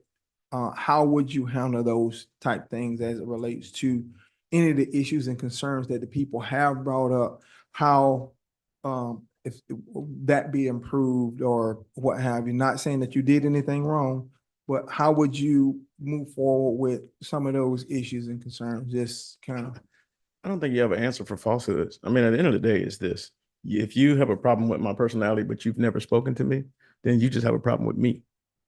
And that's different because you have to actually have a conversation with me, and I'll be completely candid. I think a lot of what the issue is that people have a perception and it's called implicit bias. Implicit bias is based upon empirical pieces of what's in place. And so most people have a problem with strength and confidence. And so I don't apologize for being blessed and being strong. And I think that's the reality of it is the one thing that you will find is that those people who have those strong personalities are usually very effective in what they do. You know, I've been blessed with the ability to look at things with eyes that other people don't have. I can see lemons and see lemonade.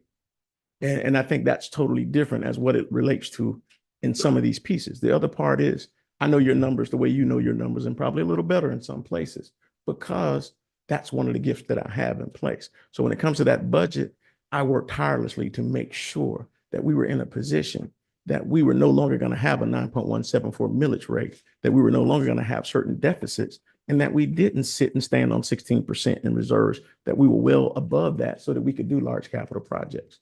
So as it relates to what Ms. Kitchen said, I love the fact that she says I'm her friend, but she can't do my eulogy or have those 2 minutes because the reality of it is this. I think that, you know, I've known Ms. Kitchens for a long time and we've worked on several different things together and we both have the spirit of servants. And I think that's it. You have to be willing to serve. You got to be willing to serve and let people attack your character as you try to do good for nothing. You know, that's the end of the day. And that's the best piece of this whole thing. The one thing that I will do is listen. The other thing that I will do is to make sure that this community continues to invest in our most precious resource, which is our youth. You know, I laughed tonight when I listened to you guys talk about working on these parks and the FERDAP grants, because those were the same things that we got criticized for before. But today it's wonderful, only because the messenger was different. You know, the purpose was the same, but the message was different. You have 4 items on the agenda that went specifically to the same parks that we talked about fixing up for years. And people came in droves to say, we don't need to fix parks. Well, we need to do something because we got crime and shooting. And I think that the reality of it is this. I've worked closely with Chief Shaw. I've worked closely with the fire department. I've worked closely with most entities that are in here today. There are some new faces, but not many. And a lot of the new faces I work with, and I talk to them on a regular basis when they come around and they're serving the community, trying to see if I can just give them a tidbit of information that may make it go a little easier. And so I'm not getting reacquainted to the city. I've always been a part of the city. From the seat to the chair, it doesn't matter. And so when I start to address comments from people, you never address things that aren't true about you. You just let people talk and you just pray for them. And that's the difference. So I'll go home tonight and I'll pray for everybody who got the wrong idea about me. And I hope that the Lord will go ahead and take that tongue and make it stop lying. And then we'll all be good. But that's just where I am. And I'll meet with them and I will treat them the same way. Because my mother taught me when stones are cast upon you, feed them bread. So you treat those same people the way that you want them to treat you. And sometimes the infection rubs off and it passes on from person to person. So that's what I would do.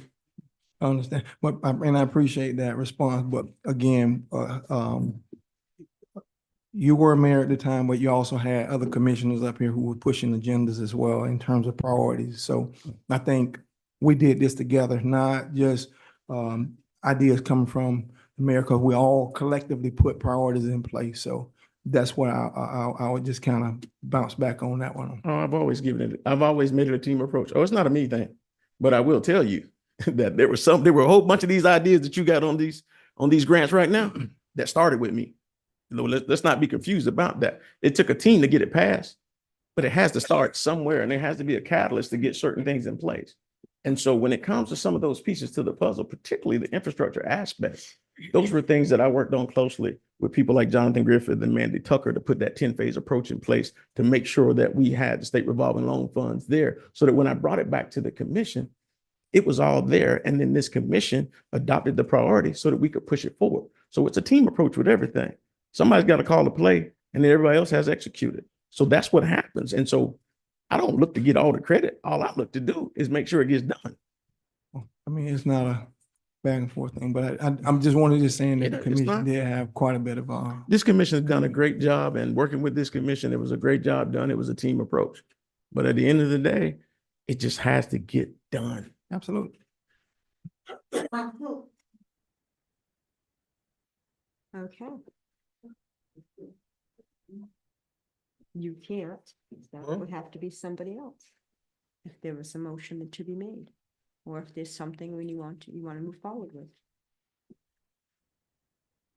I motion to name former Mayor Terrell Hill as our new interim city manager.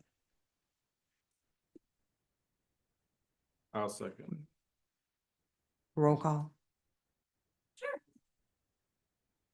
Commissioner Tammy McCaskill, Yay. Commissioner Justin Campbell, Yay. Commissioner Will Jones, Certainly. Commissioner Rufus Borum, Yay. Mayor Robbie Craig. Yay. Okay, motion passed 4-1.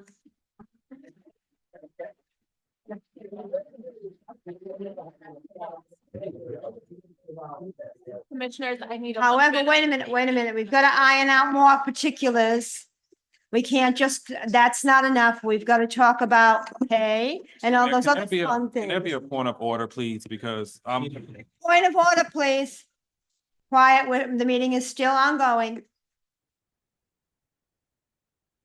So I will need a contract and I'll work with you to work that out. Obviously, we have the former contract with Don Holmes and we can work off of that.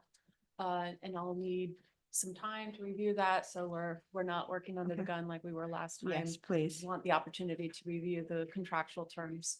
And And will HR be a part of that as well? Yes. we'll absolutely. certainly need to make sure that we have things that need to be worked with going forward in terms of, because again, we're changing of the guards and we don't have anything in place for the interim coming in. So I want the commission to pause, at least let's think through getting the things that we need done before the changing of the guards. We've done it too many times. We just need to make sure that we have a clear guidance as to where we're going with this, and then that's all I ask. So can I get a time frame on the contract negotiations and when you want that by November 14th? Yes, Then, yes, please. right. Yeah, that's 2 weeks, that's 3 weeks. Also, yes. Well, we can't have a start date until we have a contract. Until I have a Right. contract. Yeah, this point. Okay. Good. That's it, I think, All right. on that topic. Well, To. Thank you, commissioners. Thank you. Thank you. Thank you very much. On to I, adopt resolution on 2024 R225. Ms. Krantz? A resolution of the city of Palatka, Florida, forming a citizen advisory board for participation during the search for a city manager for the city of Palatka, providing for an effective date and providing for scrivener's errors. Thank you, Ms. Jones. Madam Mayor, Commissioners, as with our last commission meeting, the commission approved the phase process for selecting a new city manager. And at that time, it was a recommendation that the commission gets to appoint one member into that advisory committee that would therefore be able to look and get a more personal relationship with the candidates that will be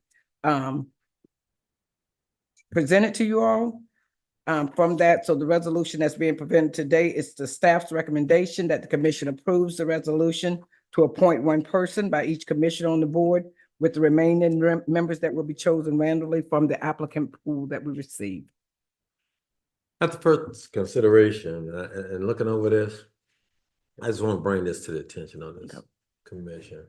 I have served on one of those boards in the past to choose the city manager for the city of Palatka in the past.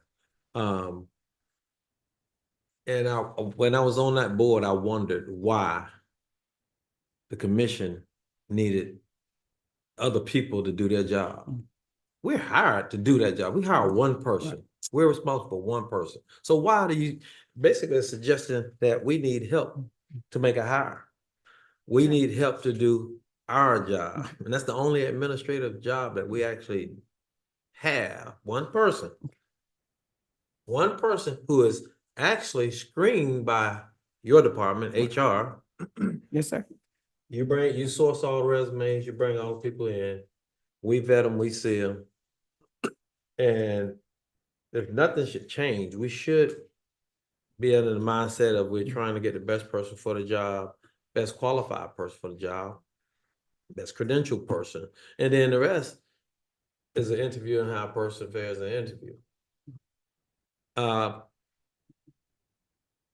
So, giving an example, I don't think anybody up here have been solicited to make a hire for an executive at Georgia Pacific, Putnam County School District. Water management. Should I go on for examples? The county office, I guarantee you, they don't do that. I've called myself other areas, other municipalities. Most don't do that. So we're giving up the one hire and actually shoveling it off for someone else to do the job. Okay. I take pride in being able to interview and source that candidate that's going to be the leader of our city. So I just wanted to say that because I listened and then I pondered over it over the last week and a half. And I'm like, are we really going to do that? Secondly, it says staff recommend. So I want to know the members of the staff that recommended that process, that part of the process. I want to know. Because I am the one, so during the process when I created the phased approach, and my reasoning behind the advisory board was not for them to make the decision for the Okay. commission. It was simply that we would have members of the community that would just get to interact. When we have our meet and greet for the candidates, that advisory board would get to participate in that and meet the candidates one-on-one and just be able to ask questions. The advisory board was never designed to advise you all or take part in that process. That's not what it was. Now you don't, confuse me. Okay. An advisory board is not going to advise us. It should be an advisory board. Okay, so and we can rename that, but that wasn't the idea of the committee being formed. Just the committee was to be able to have interaction with the candidates that you all choose from a short list after the process is being going. Because when you're doing the Zoom interviews, as was indicated in the phased approach, it's open to the public. They can sit in, they can't ask questions, they can listen. Right. But when you get a short list together and we do like the meet and greet and set up the time to just interact with the candidates, the short list candidates, and just talk, ask questions, that's where the committee, then I'll say, versus the advisory board. And I have no problem if this resolution needs to be reworded to affect that. But I can only tell you from my creating this, my purpose. The purpose was just to have the community feel like they got a part in knowing the candidates or just being able to interact with them and ask questions, not to do your job, because like you said, that is your only hire and that's solely your responsibility. The formation of this committee was just so that they would have, so we don't want to say the whole community can just come in and start interacting. If it's a more informed, say you all picked 5 people that you wanted to just be able to meet, to meet them on that personal level. And it's not something, if the advisory board is not something for the will of the commission, that was just something I believe would have been giving the community a lot more. We heard a lot of feedback as to they didn't get to choose except in here doing public. So we want to just try to minimize and make this process much easier for you guys as you all are going along to pick a new city manager. But what I think what happened is those folk could also form opinions, and then now we have folk lobbying for this person, and it's going to be a huge distraction and unfair, because you remember in our last hiring process, there was some letters came up later in the decision. First, one guy was the star candidate, and then we started getting that person wasn't liked anymore. I think that we need to really think long and hard about how we do that. May I make a suggestion on the committee name or whatever? Because it should be, I think it should be a committee as Yes, sir. opposed to like a advisory. Because if we're gonna pick the people. Yeah. So just make it be a committee. Yeah. As opposed to advisory. And- Just yeah. name it that. Yes, sir. So when I brought the phased approach, then I was just, stating these were just Right. languages that I had. Right. At any time, if the commissioner gave the request doing that phased approach saying, I don't think that needs to be an advisory. Right, That should have been, Yeah. then it definitely wouldn't, the resolution definitely wouldn't have read advisory committee, because the point of that is not to advise you guys of anything, because that's your sole responsibility to choose that candidate. Well, Go ahead, Just- Commissioner Campbell. And just listening to the dialogue is pointless. So I would just like eliminate it. Okay. Because what So- let's just cut it. Yes, sir. All right. Thank you. Thank you. On to emergency, I'm sorry, you want us to vote on it? Yeah, vote down the resolution. I'll make a motion that we deny the resolution 2024 R225. Second. Motion is second, all in favor? Aye. Aye. On to emergency item, which is adopt resolution, put my glasses on, 2024 R226.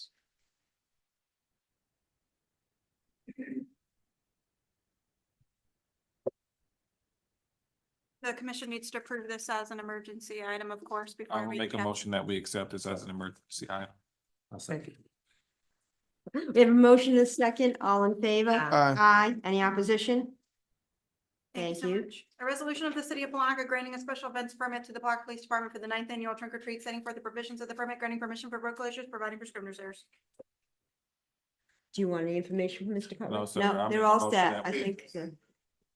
Thank you. But I do want to make a statement because stuff like this has been, I don't know if any other commissioner has received any. I want the city to start doing a better job at applying for our own events. If we have a standard that the citizens of Palatka have to live up to, there should be no reason that we, as the city, do not apply for events that we know are going to happen yearly. So I don't know if there needs to be an opportunity for us to sit down for our annual events to go ahead and probably knock them out, at least the approval process. But I have had citizens come up to me who have applied for various events within the city who receive a lot of pushback, received a lot of, I'll leave it at pushback when it came to trying to get their event. But if we're going to be the example, we have to lead with being the example. So again, items like this that are normally staple items in the community, we need to do a better job at submitting our own application, just as we do, as we expect the citizens to. Can I respond? Sure, Yeah, this please. item right here, we had vetted it. Captain Matt Newcomb had put this special event package in well back in July. We had vetted it and everything, and we had it on a couple of agendas to go. Hurricanes and a lot of stuff that came up kind of pushed it back. And actually, to be honest with you, myself, my staff, even the police department, we thought we had already put it on the event till we realized it wasn't when I was doing my back checks on all our events. But normally that event like this would have been approved through y'all probably August. We try to stay 2 months ahead of time. I want to make it clear, this just brought back a conversation that I've had with several, not specifying this, but there have been several events that have come before the commission that we've had to take in consideration that did not meet the time frame or the deadlines that were set in place. So I'm not speaking solely for this event. I'm just talking about what has, and this just prompted me to remember to make the conversation. I just want us to do a better job at getting it to us in a timely fashion, because again, if we're going to give pushback, or we're going to give that pushback to citizens or organizations that apply, we want to make sure that they can't point the finger back at Yes. us and say, hey, you all are doing it as well. And yes, you actually have brought that to my attention. Again, the application and all the vetting process was inside our 60-day window. It's just putting it on this agenda, but should have been on the agenda a couple of agendas ago. But unfortunately, it was a error on our part. Thank you. Any other commissioner comments? Commissioner McCaskill? Commissioner Boren? I just want to thank Ms. Carter for all she has done since she's been in the role. She have really moved the city forward in a very, very good and positive way. Even with this last thing, pushing the CRA, getting that zone approved, and so we can continue to move forward with that. That's going to be real huge for this community, because in the past it had not been done. And so that was one of the things that we really needed to continue to help improve our community as a whole, because in the past, the CRA district went only from, on the north side, it went from the riverfront up to 4th and a Half Street, and it alienated the community from 4th and a Half, all the way out to 24th, and so in Madison. So this gives another portion of the community an opportunity to be able to come in, like the South Historic District and the other small portion of the North Historic District and the Central Business District. So certainly appreciate that. Yes, sir. My And pleasure. in the various other things you've done with the security piece, you've implemented here, those things have been on the docket for quite some time. Getting these things put in very, very quickly to help the commission be in a safer place, in a better place. The access door, the meeting place, again, we've had years of not having a place to meet.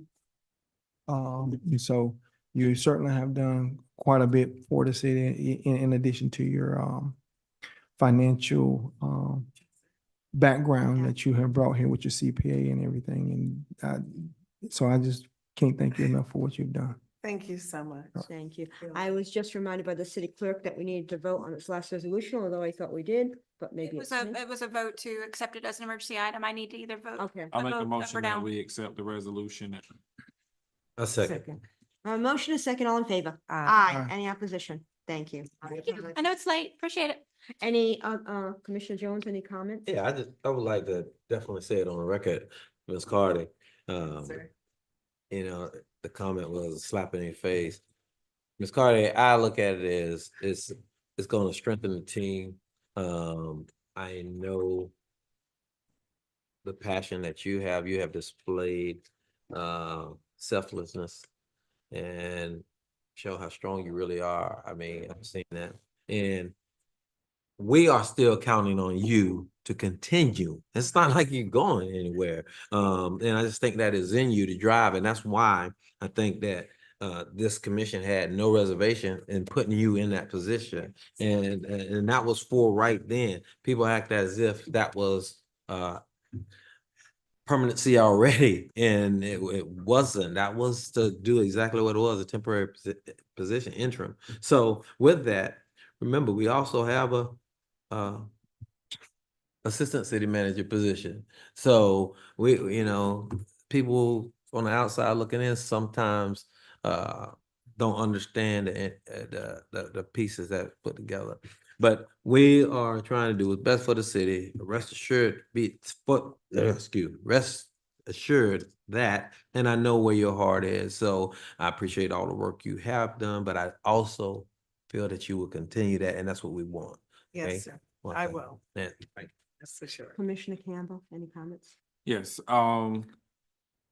kudos, not gonna dig deep. However, I want to bring the attention to the North Third Street. I had a citizen from North Third, and I did send it to city manager as well as Mr. Joe, who immediately went out and taped off the area. But the road is beginning to cave in. I have pictures literally of a car, that is leaning, that had to be pulled out. So I think that is a concern, a major concern. Yes. And I have the videos as well, that this is a safety concern for anybody that lives or travel that road. And that's something that we need to look into and consider immediately. And that citizen stated that there was also other areas within that road, on that road, that appears to be going the same direction down, sinking. So we want to make sure, again, Mr. Joe has done a phenomenal job with getting that patched up temporarily, but we need to look for a permanent fix, fix it. because not only can that be problematic for vehicles that we'll have to assume, but that can be problematic for anyone that will be walking, children that could be walking on that road. That's something that we definitely need to take in consideration and have addressed almost immediately. Did we I will follow allocate up. CRA monies to get that done? If it's in the district? It's in the district. Oh, yeah, most very definitely. And so I think we can move it Yes. along Can quickly. you send me the pictures? Yes, I'll send you, I'll Yeah. pray, but I'll resend. Okay, It is, I'll make sure. but it needs to probably rise to the top, obviously, since it's Okay. thinking down. Got it. I We want to need- thank you. Are you, oh, I'm sorry, go ahead. But we do need to figure out why those things are happening, because in a lot of places where water lines have been replaced, new water lines, it was supposed to address those situations. And so, like you say, on North Third Street, that area, even over here in Laurel, near the old Camel Building, that area received new water lines, and it's severe, badly sinking in the area from that intersection where Laurel and Seventh Street, that corridor right there heading up to the brewery. And so those lines was just replaced about 2 years ago. Wow. And it is severely has just sank, just several, or at least over about a 6 to 7 inches, 8 inches. So we need to really look and see what is really happening with the streets, with the new water lines, and why we're getting that deterioration. We will follow through. Thank you. Thank you, Ms. Cotty. You've already had all your thanks, but accolades, and thank you so much for stepping up to the plate and doing Yes, ma'am. everything you've done and will continue to do. Thank We you. appreciate